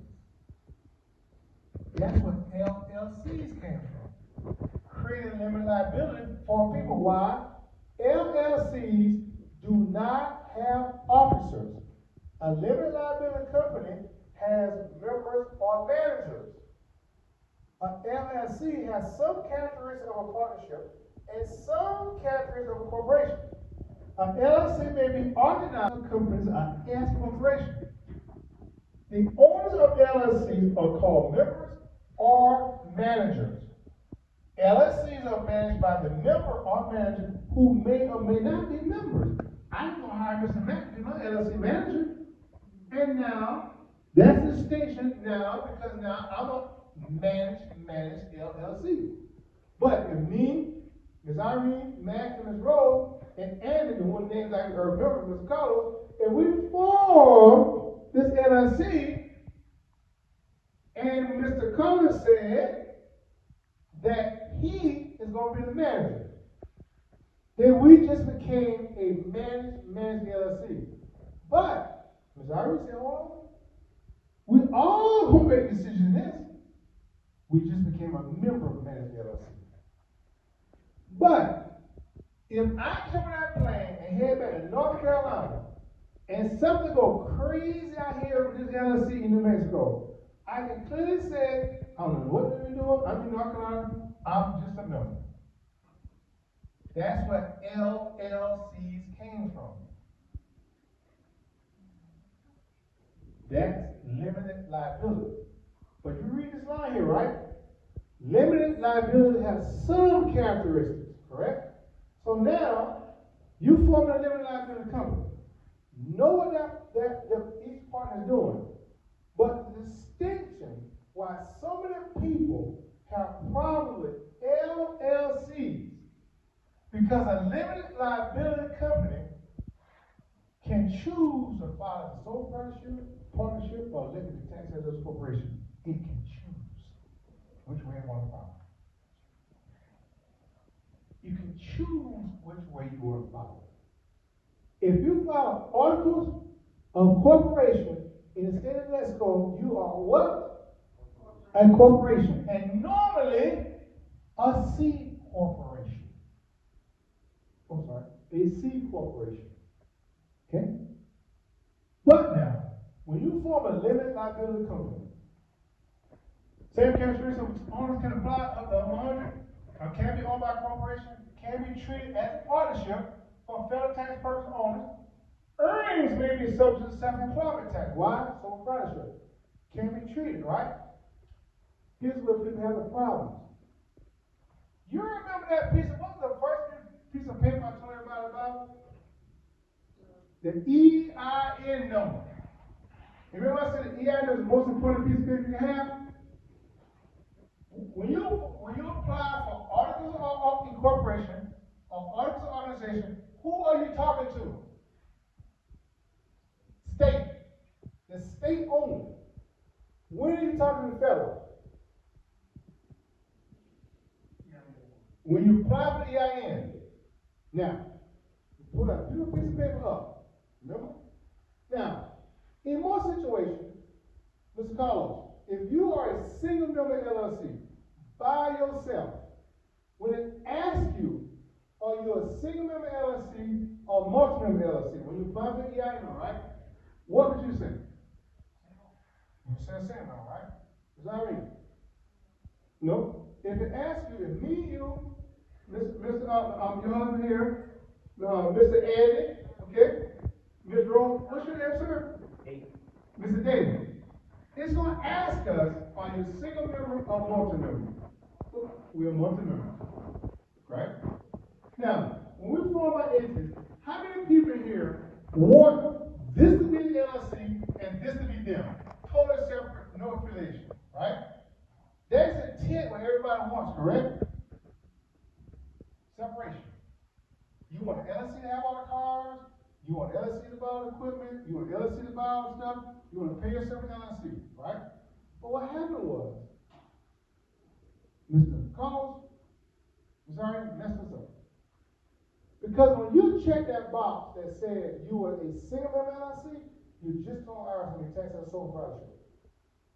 When you check that box, IRS say I'm a multi-member LLC, you just told IRS I want to be taxed as a 1065 general partnership. When you apply for that EIN number, Mr. Matt, we should have checked corporation. And when you check the word corporation, it clearly tells you in that EIN letter, you got 75 days to file a 2553 to be lit as a corporation. Now, we'll come back to that. I don't know if we can blow this up, Mr. Carlos, but it clearly says here, limited liability company may file, do we have this blow up back here? We'll have to blow it back here. We're going to see can we blow it up a little bit, okay? I'm going to come back to that 2553. It clearly tells you, right here, there you go. The limited liability company may file the 8832. Come back over a little bit. There you go. There you go. Classification. And the electric, bring that up a little right there. There you go, right there. Okay, that's why I got that out. And classified associated as a tax order.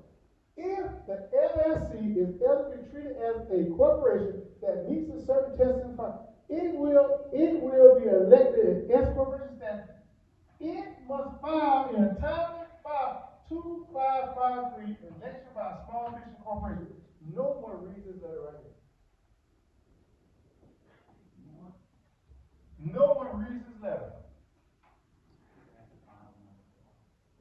Because when you apply for EIN number, I don't care if you're sole proprietorship 1065, it's going to tell you this right here, okay? As an effective date. Now, if you check the box, partnership, in the middle, it's going to say form date 1065. If you check this box, it's going to be right in the middle, form date 1120. It's going to tell you what forms you must file. I can look at this automatically. It's an EI, it's a sole proprietorship. Just let it know. If you check anything for cooperative, anyone who has an EIN number, go pull your EIN letter. This is your filing requirement. But we can go back and change if you want to. We'll go back there. We'll sure how that works, okay? I can go back to change or file a part. Now, on 2553, this is your name, address, and date. You are now, and I would tell everybody choose calendar year, not fiscal year. Everybody say, I want to start October, end October. No, this, I would do calendar year, okay? This is your 2553. You got 75 days to file this form. If you do not file this form within 75 days, you are going to be denied. Unless you write across the top of this form in pencil crayon, blood and ink, filing Rev Prop 2013-30. Filing Revenue Procedure 2013-30. That is your late filing revenue procedure saying, I did not know, I'm filing under pursuant revenue procedure 2013-30. You'll get accepted. You have to write that across that form. Okay? This is your 2553. Now, this page is super important. This who owns it. Remember I said good, bad, how many? This who owns that LLC. This whoever owns this LLC has controlling interest. They have controlling interest of this LLC. Okay? Now, another thing about entity structures. Okay? We were a lot of military. We were a lot of retirees. And the first thing they say in some situations, I can only make so much money. Okay? I can't go out here and make this much money because it's going to affect my retirement, it's going to affect my whatever. The reason you want this entity, it can make $1 million. You have not made one thing down there. So, if it's making $1 million, and you can only make $1,100 a month for Social Security, whatever, then you can pay yourself from this entity $1,000.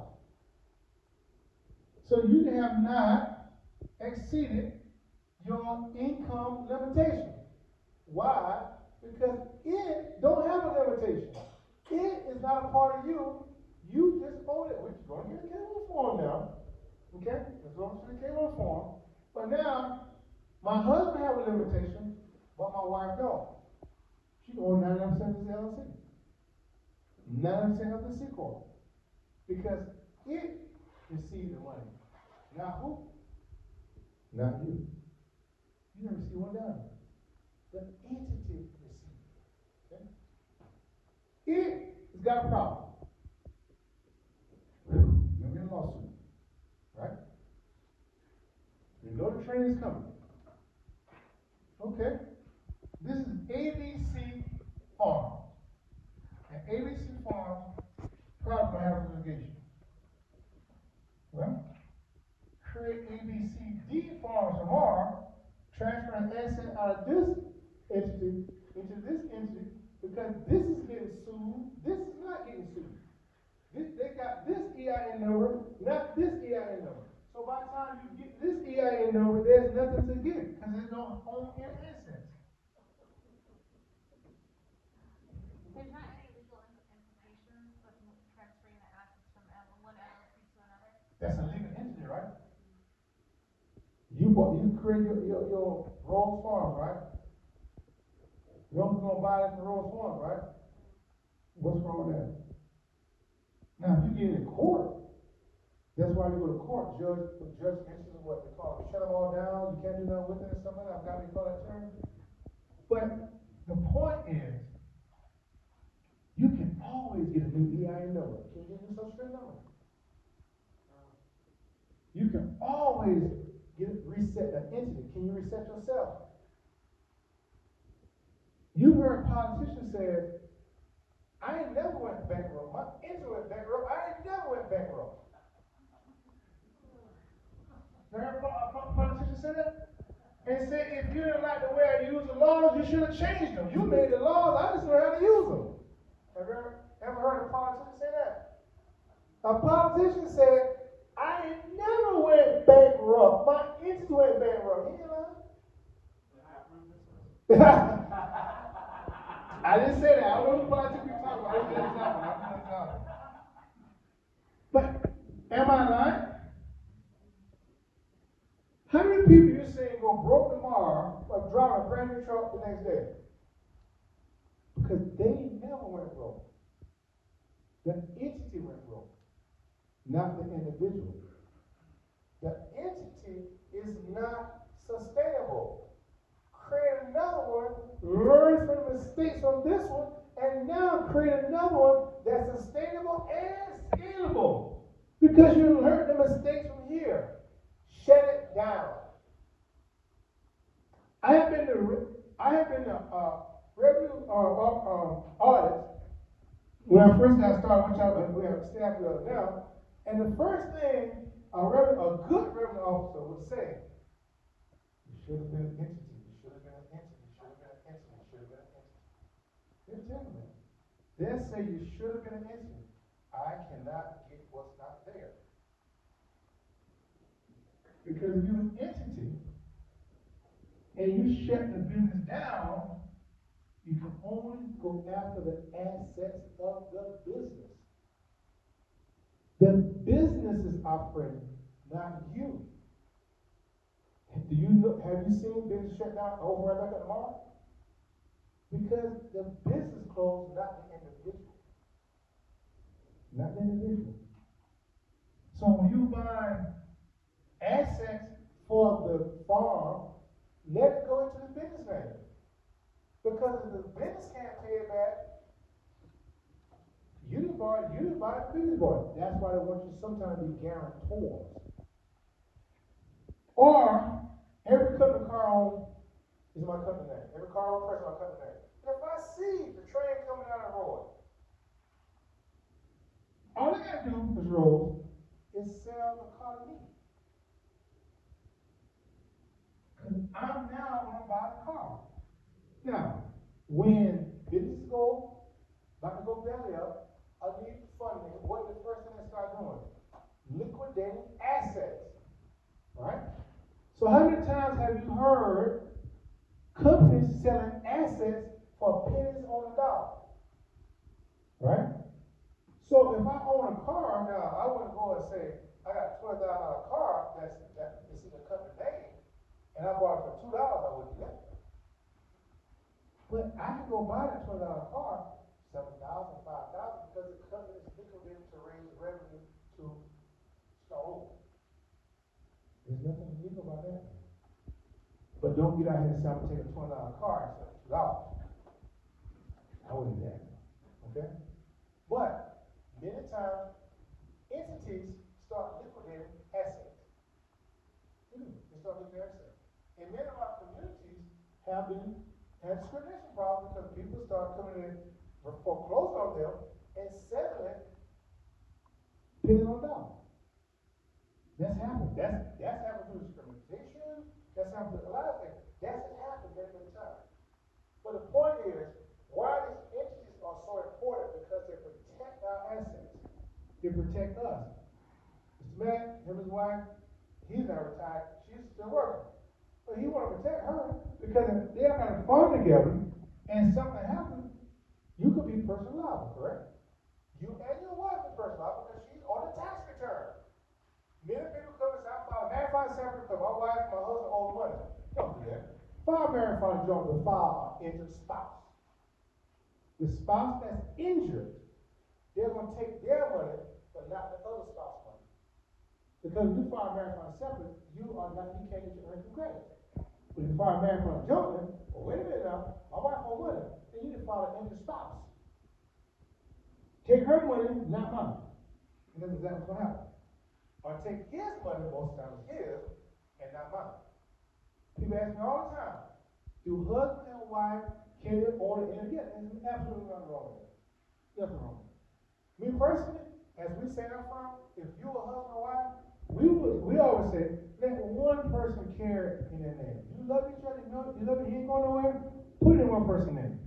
You got it down, so you might want to put it in two. But that way, you only protect it, you keep one spouse insulated and protected. Although you file an S corporation, when you apply for programs and FSC payments and stuff, they always want to know who are the owners of the company, normally 20% or more. So now you got to tell your information and the wife's information. A lot of times, put in, only disclose one spouse, one spouse information, okay? And that totally escalates the spouse, and sometimes you have to start over the other way in other direction. But the point remains is this is what we mean by having entities, and this is what we mean who is owning what percentage. One thing we have this piece of paper right here, we get in families calls all the time, can you talk to my son, can you talk to my daughter? In our area, everybody left the south and went up the north. Philadelphia, New York, you go out to Chicago, you go out to Arkansas, everybody went to Chicago. You go out to Louisiana, everybody went to Detroit. Okay? Escaping the south, looking for better opportunities, everybody's gone. Guess what? Now all it's land sitting back there that the family home. The granddad is on a home. Okay? All we collect about land. What happens here is now that next generation is saying, hold on now, you mean my family in New Mexico owns a farm. But I live in North Carolina. So you mean to tell me that now I can carry ownership in that farm and don't have to be here? Yes. So now in North Carolina, I work for RTP, making $200,000 a year. So now I can loan mom and daddy, all my cousins money, and invest in the farm? Yes. And I can file the plus or minus against my tax return? Yes. Now the next generation, hold on. I like that agribusiness because who is in agriculture? The super rich. Who's your biggest landowner? And Oprah. What did Ben and Gerald buy in Georgia? A plantation. The super rich is investing in agriculture. Because of that, schedule F. All the tax deduction credit you can take in agriculture. So the super rich is where? In agriculture. Now, being in jail, I never see Oprah or jail picking up cucumbers or no peppers. Oprah on a 40,000 acre ranch. You understand? She on farmland in North Carolina. Because Stephen is from North Carolina. Oprah. He's Native American. His family's supposed to be both. She been there all the time. You see the picture, you went on Oprah though. Because they're on farmland. I think her gets got a 40,000 acre farm. The super rich, all the rich people in agriculture. They buy more land. Who's the one? What Bill Gates? Terry Turner was speaking of ranch. Yeah, really. Because of all the tax deductions, tax credits you can get through agriculture. Let's get a powerful piece of paper. This is a powerful thing now. So that's why the children now are saying, hold on, I have to give a quick story. I have a family that owns some chicken houses. Okay? Four sisters. There were four sisters, two sons, one son died. Okay? So when the aunts came there with her brother, the one left, he didn't say that. The sister took over. The sister, they were in charge, right? But the niece came, she represented, she didn't even realize that. She was representing, she's brought for a ride, but after we spoke, broke it all down, I told her, I said, oh, you said, now you represent your father's interest. Oh, really? Because now you get your property, as it goes down, more it goes down to the child. So she represents her father's interest.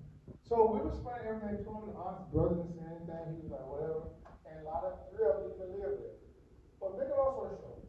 When we got the regulars down to that niece, but she was a registered nurse. She said, wait a minute, you mean that I can represent my father, that I can have my interest of my father? Yes. So if I say, well, we're going to discuss a later on. She said, wait a minute, no, we're going to discuss this tonight. She said, we're going to discuss this tonight.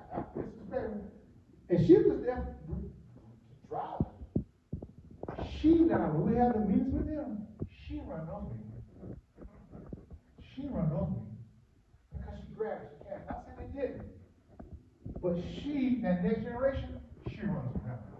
And we get calls all the time from the children now saying, I want to be a part of our family farm. I want to be a part of it. Because now, everyone says, I'm tired of working, I'm tired of this, I want to own my own company with it. Guess what? You got 200 acres of land back here back home. Yes, you do have your company because guess what? You're walking around in all this land that has value. Create it, put it in a family LLC, pick it up, create it.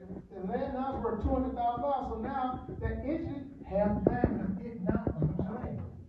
Then you can divide it amongst mama, daddy, and all the kids. And now that child now has either a 25% interest. If the land's worth $100,000, they now got $25,000 deposit equity of land ownership.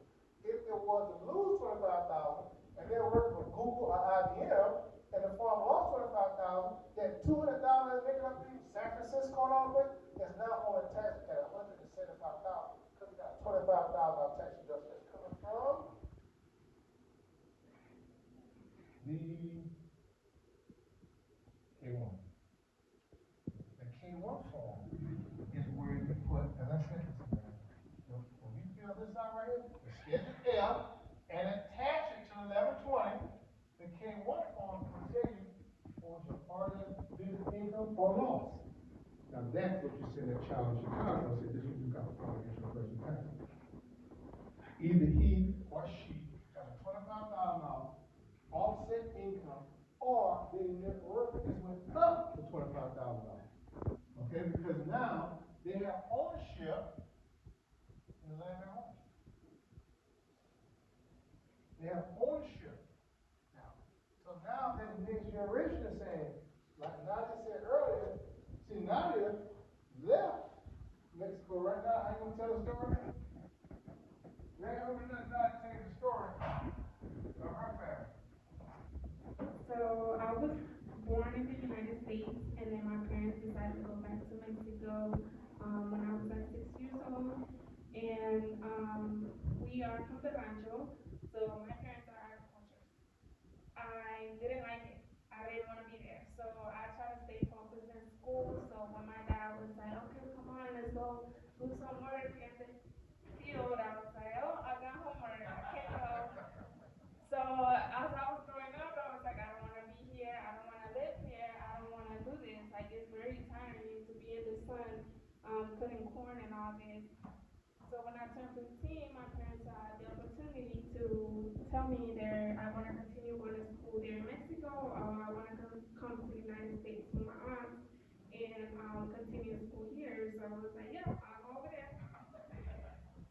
So, and then eventually I was going to school here and everything, and then by a friend, I got introduced to Mr. Tennie, and then I started working for him, and Mr. Tennie got me right back into agriculture.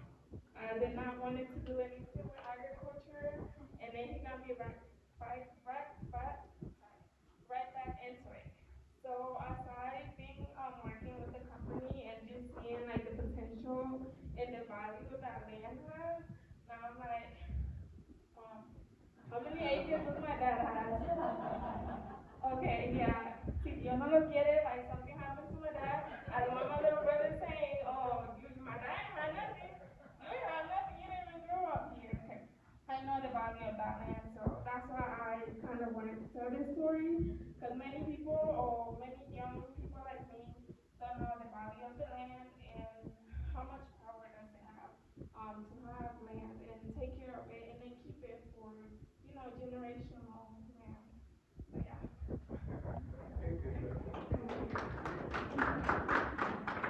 And we're seeing that more now. The next generation saying, hold on, let me hear this thing about agribusiness. They're reading where Oprah owns land, Bill Gates owns land, everybody owns land. But they don't have to own their own land, they can still have part and invest in operation back home. They can invest in fencing. They can invest because they have the resources now. And many of the individuals that we are in my age range are now getting ready to prepare Mr. Landowner coming back to the farm, not saying it's your political path, which is an example, are coming back now, acquiring land and want to get into agriculture. This is how we bring the next generation back, and this is how the next generation is learning agribusiness. And many people, military, Mr. Carlos, thank you for the service again. Many of our military, even Fort Bragg, has a program now that's working with farm and agriculture to combat PTSD. So we're working with a lot of veterans now who are coming back in agriculture. always say, a lot of my veterans, many of them, a lot of the special forces is coming out now, and a lot of them from all over. We got like, June, we got Bragg, we got the Pope, we got a lot of down there. And they say, and I go to a lot of conflict veterans. They say for 20 years, 10 years, 5 years, many who retired, 20 years, 25, 28 years, 30 years, people told me where to go, where to sleep, where to wake up, where to do this, where to do that. We were under a very disparate rule. We get that DDS 214, we're out. We're on our way. So that's why we work with a lot of veterans, because, again, we've always been told what to do, when to do it, how to do it, how fast to do it. I learned a thing in working with a lot of our military veterans. They taught me, if you are 50 minutes early, you're still late. They always say that. But what I'm saying, they was told what to do, but now they say no one is taking us through this. We're on our own. So we're working the program with veterans stuff and preparing them for that transition out of the military into entity. Why? Because we don't want, we've seen military individuals, but you can't do a lot of military. They got a lot of things you can't do, but they was getting punishment in certain areas, certain styles of them. We protect the military because what they do for us, we need to give back to them now. And that's why we are saying these are examples of how we educate people who are leaving military or corporate America to come into entities and protect what you worked so hard for over these years. So yes, you can come and be a part of the farm at home that the entity has, that the entity owns. So all your military time, all your corporate time, all your personal time is not tied up in that entity. It is operating, not you. Your wife is not operating this entity. Mr. Matt or whoever owns it, but it is operating itself. This is the first part of scalability. Because as you go, it's going to have more responsibility. It's going to be making more money and carrying more responsibility. You do not want to do that. Yes, you can reset and start another one. Yes, you can have 2 or 4. Many politicians and others have multiple entities. Why? Because this entity here is a farm. It lost $20,000. What's your name, sir? What's that? Mr. Hassel, that's it, right? Hassel. Mr. Hassel got a trucking company. It made $30,000. But this one lost $10,000. He's now down to $20,000 tax. Wait a minute. Mr. Hassel got a real estate company over here and lost another $10,000. So now, the $30,000 that his trucking company made is now on the tax at what? 10, because the other 2 offset it. There's no room to have a monthly income. One can make 10, one can lose 10. What's the tax income? Because they offset each other. They offset each other. That's why not only can sales make us sustainable, but structure can make us sustainable. Not only sales can make us scalable, the right structure in receiving the income can make us scalable. So now we're going to kill 2 birds with 1 stone. We made ourselves sustainable and scalable by not putting out one risk on Mr. Matt, Ms. Irene, Mr. Andy, Ms. Jose, Ms. Rosa. Nobody carries any liability. Because who got the liability now? The entity has a liability, not you. The entity bought the truck, not you. So now, you're not passing debt down to the children, because that's all they ever seen. I grew up in the tobacco country. I saw Ricky down the back field. And I was determined, we had a ritual, all seniors, when you strip in, when you call stripping, I don't know how y'all want to know what tobacco look like. We used to carve my hand. So tobacco would be on stalking about up over here in summer. So you get your last crop, that's called stripping, because you stand straight up, and you start from the bottom of the wheat, and you get your last stalk. You got a big old stalk standing here, and if you're a senior, you come out the row last, everybody at the drag, when you put it back on, and you strip your last stalk, you throw the drag something out of here. Hey! Everybody, you're done, you're not looking back. we're out of that country, we're out of that tobacco, we're going to college or the military or to another career. I ended up going to college, studying engineering, went right back to majoring in agribusiness. So right back to agriculture because I love agribusiness. So I was starting engineering, went back to engineering. I loved it, I was ready to get in the field, but I love agriculture. I love it. So this is why a lot of those kids now, who like me, and now they say, we're out of here, we ain't looking back. Now they're saying, tell me about this infrastructure in agribusiness. Tell me about that now. You mean to tell me I can come visit on Christmas and own a piece of land and be a part of that? And remember now, if you bring a family together for Christmas to talk about the farm and the land, that dinner is taxable. That's a big expense. That's one that she said, we come together on Thanksgiving. She said, I got a question. All my brothers come together on Thanksgiving because they own quite a bit of farm back home. And she said, I got one question. Can I let her know? I said, yes, because that's dinner for business meeting. We're not trying to say do this. We're saying these are legal ways to do business and to do our introduction. But these opportunities right here is my passion. How do I get the next generation back in agriculture? That's what I want them to see. I left watch my parents on Paul was in my. I was like, I ain't doing that. But I learned agribusiness. Now I went back when I was in college trying to say, Mama, he don't want to hear it. But that was that old school. He don't want to hear it. But the next generation now is listening because it's agribusiness. I went to the middle school in North Carolina.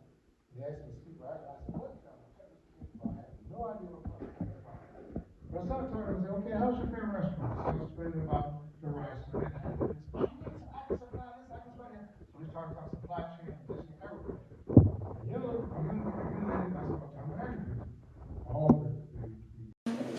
Now again, this is the K1 form, all right? When you fill your corporate return out, you got to get the K1 form and apply this to your personal tax return. So again, you are not, once you create your entity, you are not applying a Schedule F to your personal return. It goes to 1120, and this, in so many ways, replaces the Schedule F in reporting your plus or minuses, gains or losses, the K1 form. But one thing about this right here now, it is carrying all the liability, it is carrying all the responsibility.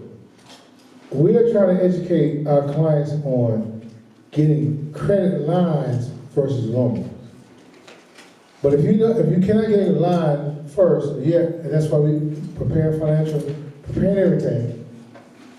If you have a trucking company, a farm, a real estate company, each one can have a credit line. Each one can have a credit card. Each one can have a company card. They operate independently of themselves. So if you want to put a car or truck in each company, you can. It is applying for the loan, not you. Okay? Credit, in most situations, or credibility is being based on your balance sheet. Can it carry it? Okay? So these are things that we want people to clearly understand. We want you to operate your entities independently of you. The only thing you need to be receiving is a K1 form. Now, if you say, I don't want a K1 form, I want to be a 1099-C, then you don't get a K1 form. It's own standalone, it doesn't produce a K1 form. But it can't help you personally. It's a standalone. We're going to get into that next, okay? So this is your K1 form. When is this due? March 15th. The entity due March 15th, so you can apply to your personal tax return by April 15th. All nonprofits are due May 15th, okay? All right? Yes, sir. This deck is going out, this can be sent out as a PDF? Yes, we'll send this out. We'll get it sent out, okay? All right. Go. The reason we're saying that because we gotta go back and do the updates and new forms and new years and all like that with the toy forms. So does it come from you or does it come from? We'll send it, they're gonna send us, everything that they got to offer, and then within the next week or so, we'll get an email out, little recap of this, and it'll have links on that email to get to their material. And we want you to know, that's where we also now just start our podcast this week as well, and we'll be having more of these conferences and stuff, even the agribusiness conference on our podcast. And please, we want you to follow us on LinkedIn. My name, Darrell Tennie, the Tennie Group, I should tell you more than I know, but we have a LinkedIn that we give a lot of our presentations where we're at, and, you know, conference information. So we definitely get that to you, okay? All right, we talk more about LinkedIn and everything. So going back, the K1 is really what you're trying to get. Is that the most beneficial Yes. for individuals? It's for individuals. Why it's more beneficial? It's because it is the entity is operating, not the individual. Right. Yes, that's what you want. Now again, you are not, once you get your S corporation status, you're not applying the Schedule F to your personal tax return. On your personal tax return, we want it to be totally separate. Now, again, we want it to be totally separate from you and your business, okay? All right? This is what's going to the personal tax return, not the Schedule F. The plus and minus are going here. You may ask the question, well, how am I going to recapture all my gains and losses? By using that entity. It is going to be, you're going to be loaning it the money, but it is going to be applying for the money, not you. So, I don't have any kind of entity created whatsoever.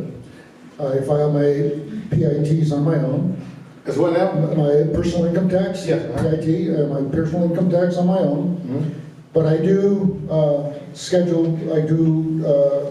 keep track of all my farm expenses.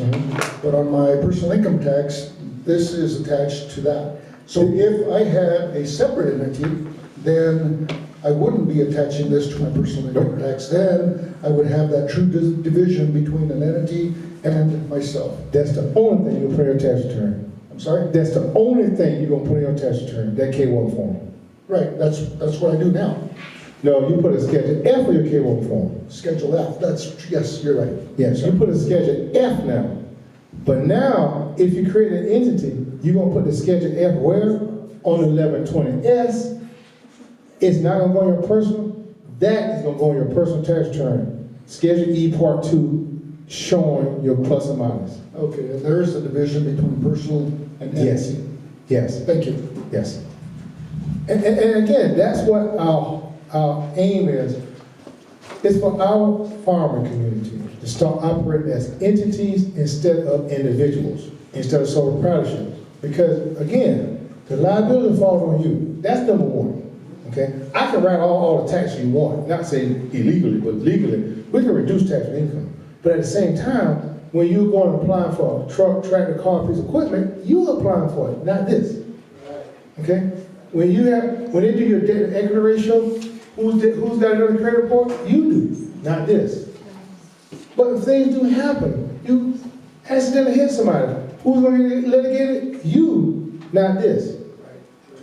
You see what I'm saying? So this is what we're trying to show. There's nothing wrong with being sole proprietor. We can always utilize legal tax deduction, but for protection, restart. That's what you want. You want it to be carrying responsibility. Because you got to remember now, if you have another next generation come in, if you're sole proprietor, they can invest in you, but there's no benefit to them. Yes, sir. Another question. A lot of grant sources or granting sources direct their grant money more to nonprofit organizations versus individuals or other entities. Creating your own entities, one or two or three or whatever, how does that restrict your access to some of that grant money? Or because in this area, a lot of the funding comes through grants because we're underrepresented community here. So the nonprofits there are a lot of money comes through there. We have a local Taos Community Foundation that a lot of the funding is directed through them, and then it's doled out, but it's all doled out to other nonprofits. So I don't necessarily want to create a nonprofit, but I want to have access to some of that grant money. We have farmers outreach, okay? And we receive funding through farmers outreach. But Tennie Group has an agreement with farmers outreach. We conduct the services of the program that farmer outreach has outlined in the grant to complete. See, what happens is, a lot of people create nonprofit, and there's nothing wrong, they do everything on a nonprofit. But you can say, you have a farm, correct? And say you grow corn, right? And you can have a nonprofit that says, I want to teach every young man or young lady, individual in New Mexico how to grow corn. So you're going to apply for a nonprofit. But there's nothing wrong with that nonprofit receiving the money, but your nonprofit now is going to consult or collaborate with you to conduct the service in teaching them how to grow that corn. The other thing is, we received $1 million. How much are you going to charge the nonprofit to conduct that service, to teach everybody to grow corn? So this is what we do a lot, as we work with a lot of our nonprofit organizations. The Tennie Group goes out and do the services. Farmers Outreach says we have a program to offer technical assistance. We do. Darrell, over here. Okay. How many entities could one person own? We got people that own 200, 155, doesn't matter. Okay. You're gonna get 155 K1 form. I just wanted to know.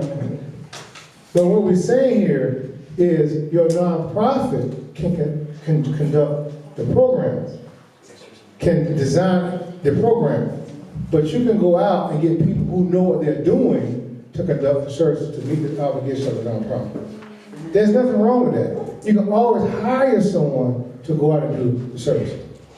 Because see, we got a lot of farmers that start nonprofits. But remember now, if you start a nonprofit and you're a farmer, and you got 100 acres, and you say, I'm gonna put those 100 acres in my nonprofit. But guess what now? Now this is happening before. If you get voted off that nonprofit, that land stays with the nonprofit. That's assets of a nonprofit.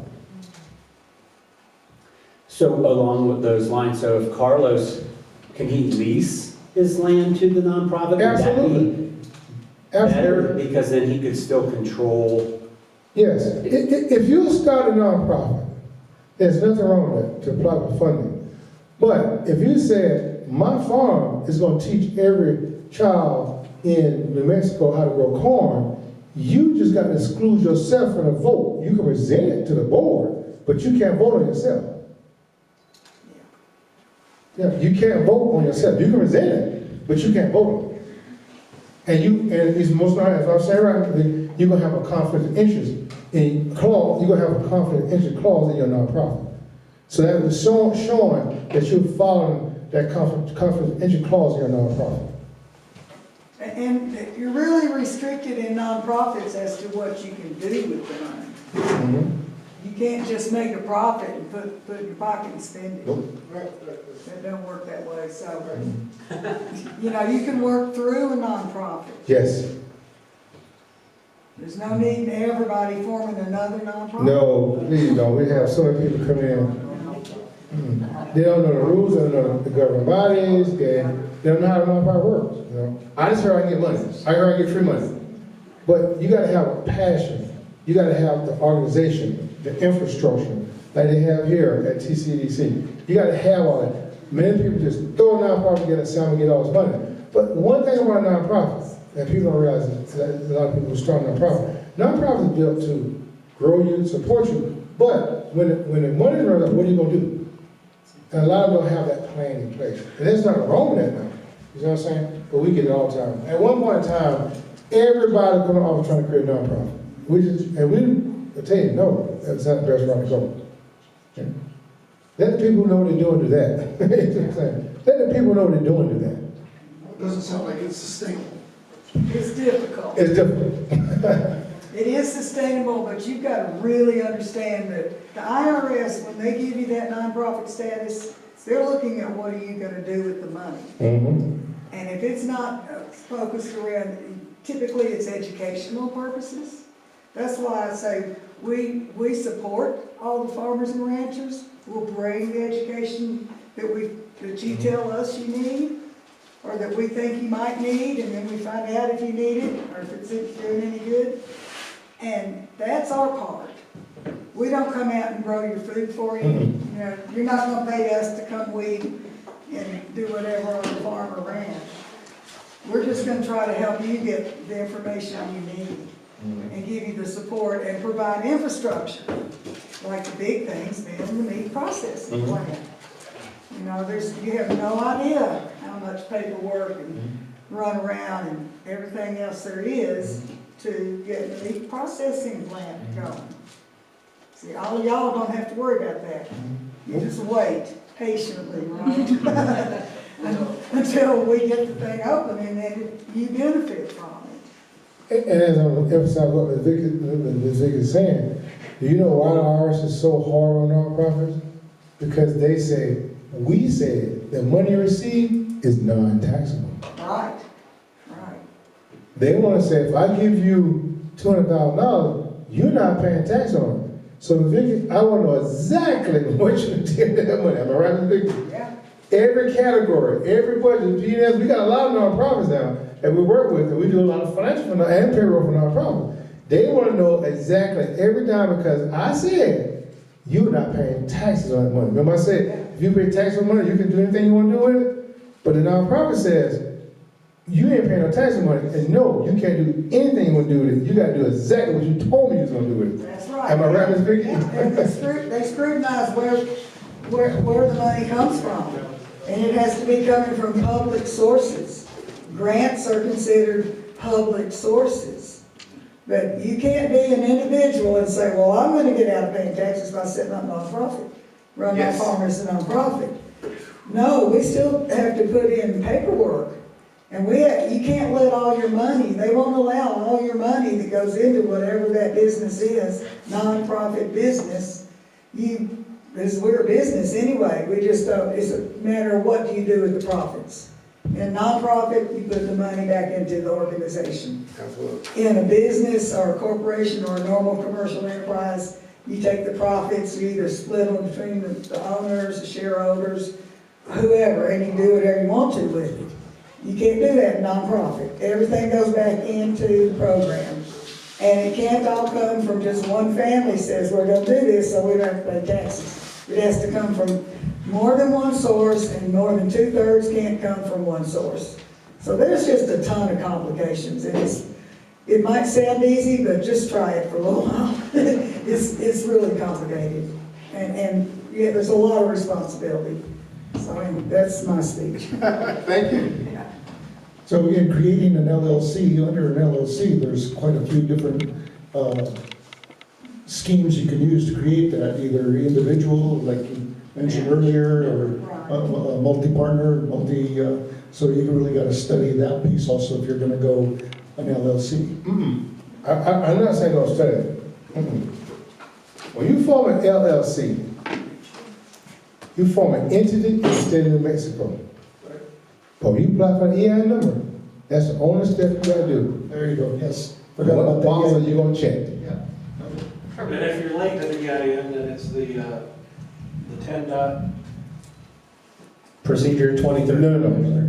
If you're late after the 75 days and electing an LLC to be a tax as a corporation, you have to use that form on 2553. I'm gonna repeat what I said in this cause. When you create an entity, once you create an entity, you're done. You can make it perpetual, you can limit an LLC. You can say it's gonna shut down and June 4th on 2028 is over, or not. But when you form an entity in the state, when you apply for that EIN number, what way do you want to be taxed? That's it. Corporation. And you can change that later. Yes. You could change the sole proprietorship to a corporation on 1065. But once you become a corporation, I'm not saying you can't go back, but I wouldn't advise that. But when you, and I like the word, I don't say scheme. Plan. Hey, I like that word better. Plan. What way do you want that entity to be taxed? So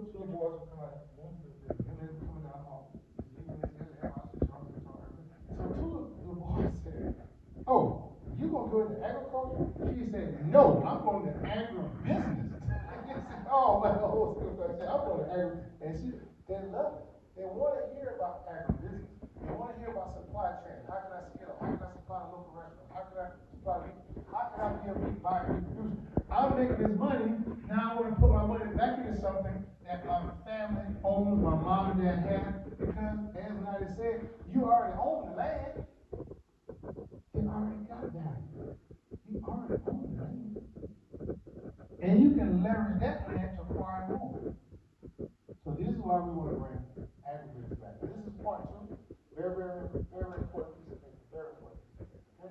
Okay? As we said earlier, we went through this right here. But this right here, I can read it closer. Thank you for the private application. We are assigned to identify your business and accounts and taxes if you have. When filing tax documents, payments, and related correspondence, it is very important that you use your EIN number, complete name, address, exactly as shown above. So many people got the trucking company. You use the EIN number. You put ABC trucking, but the EIN number says ABC farm. And so many people do DBAs. I tell people, please, you don't have to do DBAs. ABC Farm doing business Green Acres. Or when they file a tax return, they'll put Green Acres. Ours don't know who is Green Acres. All we know is ABC Farm. But if you want to name your business Green Acres, create an EIN number for Green Acres. That's why we have so many problems with people coming and giving us an incorrect name. Any verification, understanding, delay processing, incorrect information to your account. Or even cause you to assign more than one EIN number. Because if you're sending it wrong, the IRS can assign you another EIN number because they can't find that one. But you're still using the old one, they gave you a new one, then you got your record all messed up because you didn't assign a new one. It clearly tells you this, but no one reads this piece of paper. That's why we get our clients, we would love to serve the clients out here, we would want to work with clients out in New Mexico and through open offices established here as well. We need this EIN, this letter right here. Because soon, when we first got started, we would do what you said you were. You get the return rejected, not filed, you don't know what you're doing. You told me you would go, I did. Yes, you did. So we asked for this letter. If you don't have it, we call it get your file required. You can get a proof of it, yeah, I know, but you can't get this letter. I heard somebody say they got it, but they always say it's going to be issued once. Okay? So that's why this letter is absolutely important. So if you have an EIN number, go find a letter. If you don't have an EIN number, apply for it, we can apply for it for you. You keep this letter, we're going to give you a letter. This is the most important piece of paper you have beside the application is this letter. Now, can I go back and change the file requirement? Yes, I can. So if you are a sole proprietor now, let's say now to see what I think you're saying there, issuing renewals in a certain situation now, we can always go back and change the file requirements, okay? We can always go back. Double taxation is important. An S corporation has all aspects of a corporation. It pays no income taxes on because share report his or her share of corporate income for income tax purposes on the individual tax return. Okay? That K1 form, double taxation of board, it doesn't pay taxes. See, past certain funds not subject to certain funds because it's a corporation. Okay? Now, as for 1120, this is where you file a 1120-S, form 1120. But if you need any type of agricultural operation, what form do you file? Schedule F and attach it to this form. Don't go fill this form out, don't fill the Schedule F out. This is the only entity that you still file the Schedule F and attach it to the 1065, attach it to 1120, or attach it to 1120S. You still fill the Schedule F out and attach it to the 1120. Okay? Now, you cannot fill your personal tax return out without getting the K1 form as corporation or 1065. Those are only two that give you a K1 form. Meaning, as I said earlier, you file taxes, you and your wife got $200 income, adjusted gross income goes down to $100,000. Now you got a negative $10,000. This piece of paper goes to your personal tax return, Schedule E, Part 2, is telling I got an additional $10,000 offset. Because now, all the money, all the income, gains or losses passing through to your personal tax return is on the K1 form. It's on your Schedule F. It offsets you if you file personal tax return a 1040. A 1040 is going to carry a Schedule F. But once you form your entity, the 1120S is going to carry the Schedule F, and you're not going to have a 1040, a Schedule F for your personal tax return, because it is on your corporate tax return, but this is your offset, the K1 form. This is what's now going to your personal tax return, not your Schedule F. It's where? On the 1120. But, Mr. Matt, you lost $20,000, but this is what you're going to put on your personal tax return, the K1 form. But, this is due March 15th. So you can have the K1 in your personal by April 15th. And non-profits are due May 15th. This piece of paper is done by March 15th. So you can put it on your K1, put the K1 on your personal by April 15th. That's how y'all send it. I have a question. Yes. So kind of just to recap, so right now we have our personal income taxes along with the Schedule F. Mm-hmm. So the way it is now, we're going to be moving forward with Schedule F on our personal income taxes because that's the way it is now. But when we establish the EIN, when we establish the entity, we'll claim Schedule F to the entity, which will then produce the K1, and then we apply that to our personal income taxes. Check that box. That is your determining factor on how you want to pay tax. Once you fall in the state, you're done. New Mexico, no, you got an LLC in the state. But one thing I have in corporate America like doing business with entities and individuals. They like to see history and entities. An individual can get the money wrong, or an individual may not be sustainable. Corporations like to see entities versus individuals. Because the individual sometimes is not scalable. You know what I'm saying? That's what they like seeing. They like seeing it as a company. That's what it is. Just remember, once you fall in, only other piece, how to pay taxes. Do you have a recommendation? That's corporation. That's corporation. Check that box corporation, 2553. Why? Because it's separated from you. It carries responsibility. A sole proprietorship is you, but you carry all responsibility. You finally said that. As I already said, you can do everything you want to do with it, but I still would recommend a corporation. Because no matter how, what, when, where, and why, it carries all responsibility. Had a client last week, what came out? They're actually twins, They bought a share workspace building, and one is a speech therapist, one is a nurse practitioner. Well, the speech therapist put everything in her entity name. The nurse practitioner put her portion in her personal name. And she called me and said, Kendra, my sister ain't got nothing to worry about.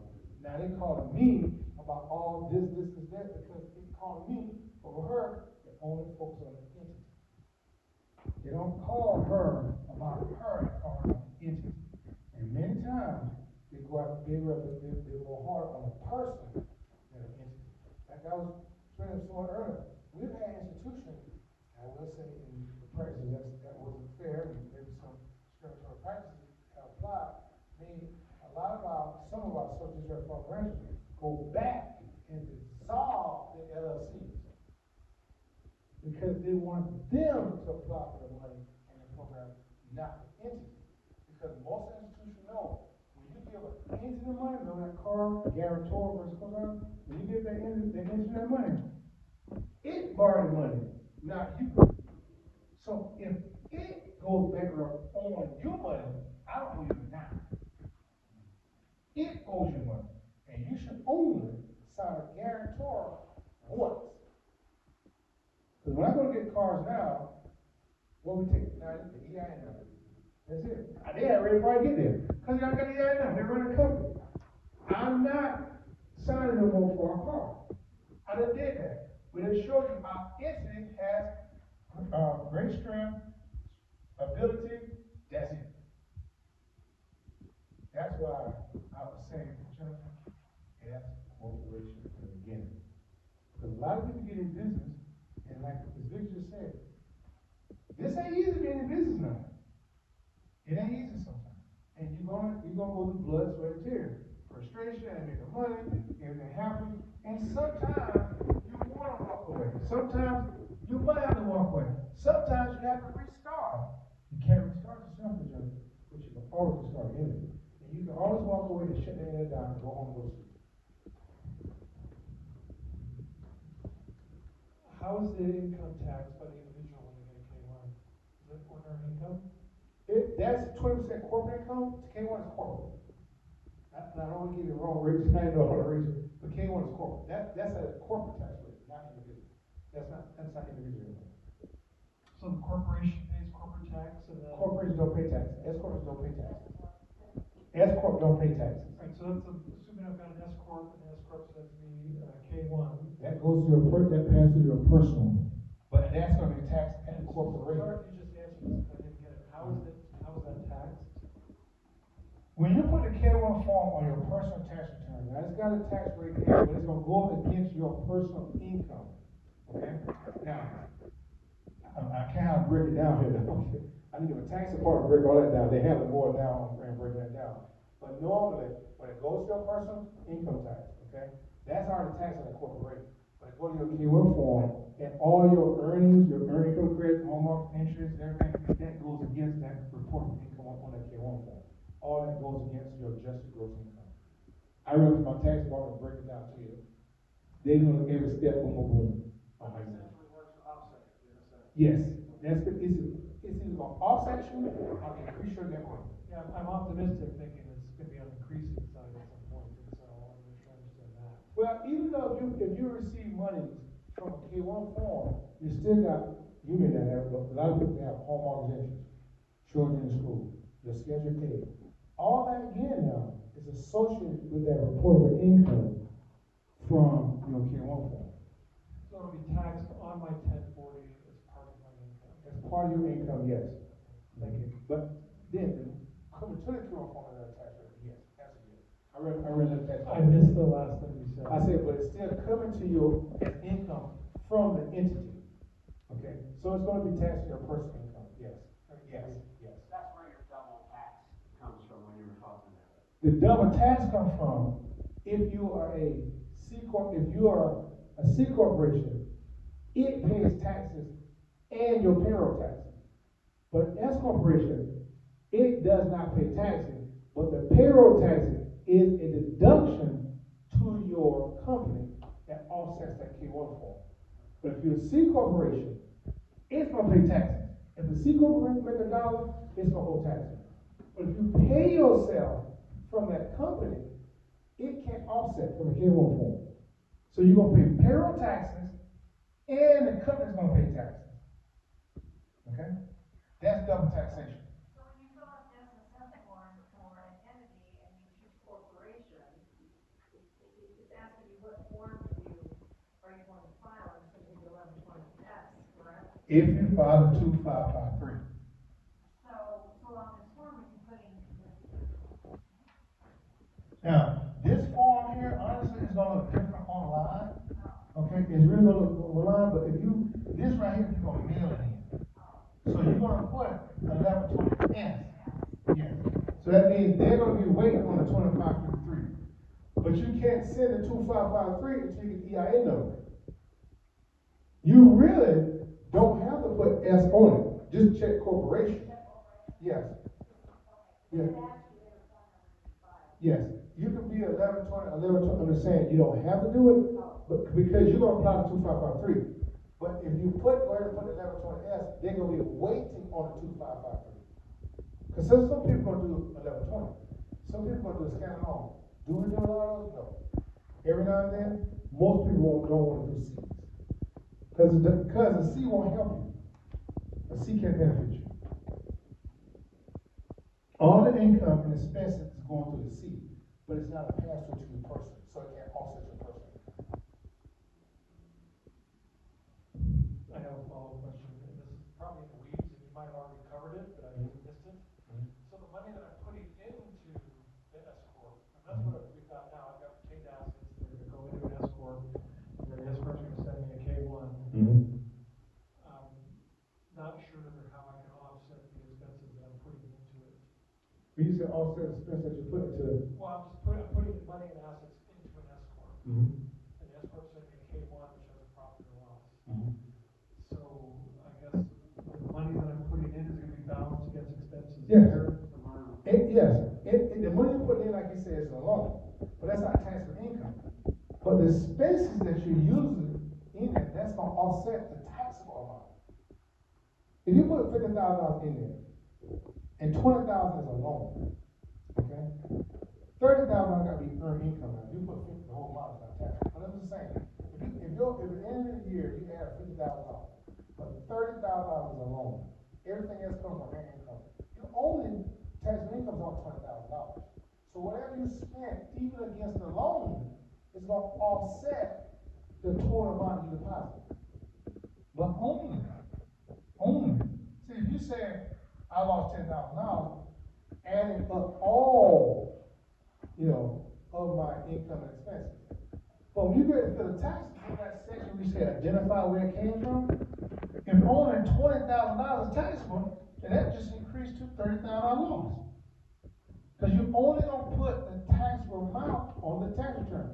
You can do the P&L, but you can itemize the income, but you can do the P&L profit loss statement with all income and all expenses. But you're going to fill that tax return out. We look at that income section, what is actual income, you only going to put what you earn on the tax return. So now the IRS audits you, the IRS says, why do you have $20,000 on the tax return and $50,000 in income? That was wrong. But you got to clearly have that divided out or identified. Right, thank you. I listened to your presentation on Cloud Institute, and you really stressed a lot, and then you can go to your vendors if you didn't keep all your receipts and this. Could you just say that part? Yes. What we tell people all the time, we're not good record keepers. We're farmers. We're doing a whole lot. A lot of people doing a whole lot. But we do ask you to create separate bank accounts, absolutely. But if you do not have a record, go to your vendors and give them the print out your annual purchase. Even down to if you take unit sketching, if you take prescription drugs, go to Walgreens, CVS, whatever. Get your annual report. And if you use your credit cards, go up on your credit card, online on your credit card, most of them get through this, and print your annual credit card statement. In many credit cards, they already got it segmented by the categories of what you spent that money in. Okay? The biggest thing is go to your vendors and get the annual report. Do you have Tractor Supply out here? Yeah, Tractor Supply. A lot of people stay at home and go straight to Tractor Supply and Lowe's, Home Depot, and print me off my purchase for the year. That is a one good form of record keeping and getting your receipts. You don't have to come in and guess how much feed I bought. Go to your feed supply, give my annual report.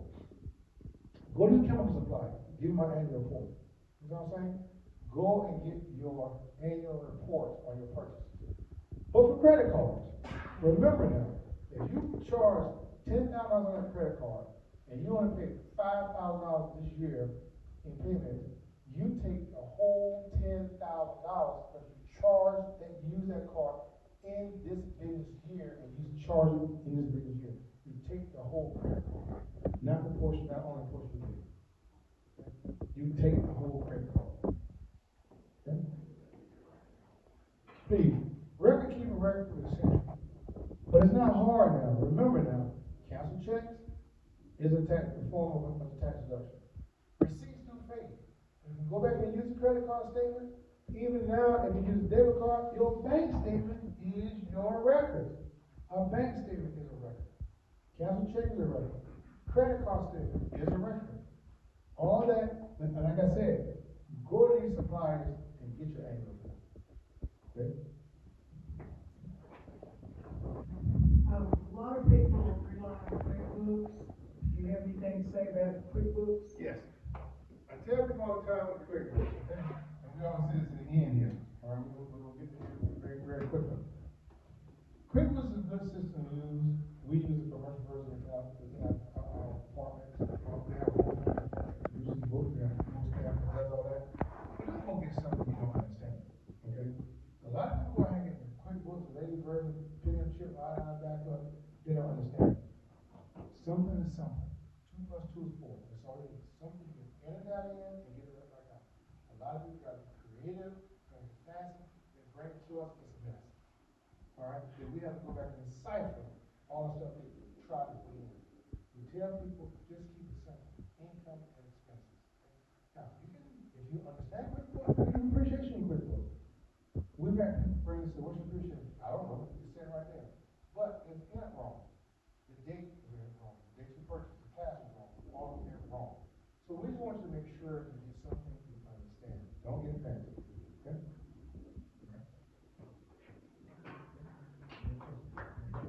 Unfinished records are really fast. Level 20 is when you follow that. 88 symbolized.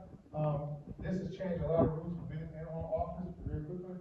Home office entries, if you got 13.6, 2.1, or 12.6, you can take 12.6% homeowners interest, real estate, utilities, insurance, rent, or portion. This is 8829. This is one quick form. This is a form that we want to focus on one form real fast. And 982. A lot of people, especially agricultural community, get cancellation debt. They're called 1099Cs. When you get a 1099C, that's a cancellation. You put it on your personal tax return. You got to pay taxes because they charge that off to you. They say, you didn't pay my money, so I'm going to give you a 1099C cancellation and I'm going to make you report as income tax. As institutions, schools, a lot of them do that, right? But if you're a farmer, put that 982 on this form 980, put that 1097 on it, and check that box, say discharge due to qualified farming deficits. Check that box, it's excluded from your income. You don't pay tax on it. A lot of people are getting 1099Cs, cancel debt, especially on farm. You can do it individually, but 1099, 982, check that box, discharge, check that box, put the amount there, it's excluded from your income. Because it's farming debt. That is excluded that you don't have to pay tax on, okay? 843, if you are filing late, whatever, didn't know that corporations do, and on March 15, do an 843. I'm sorry, I didn't know you're abating the penalty and interest, okay? You go back in the amendment on the tax return.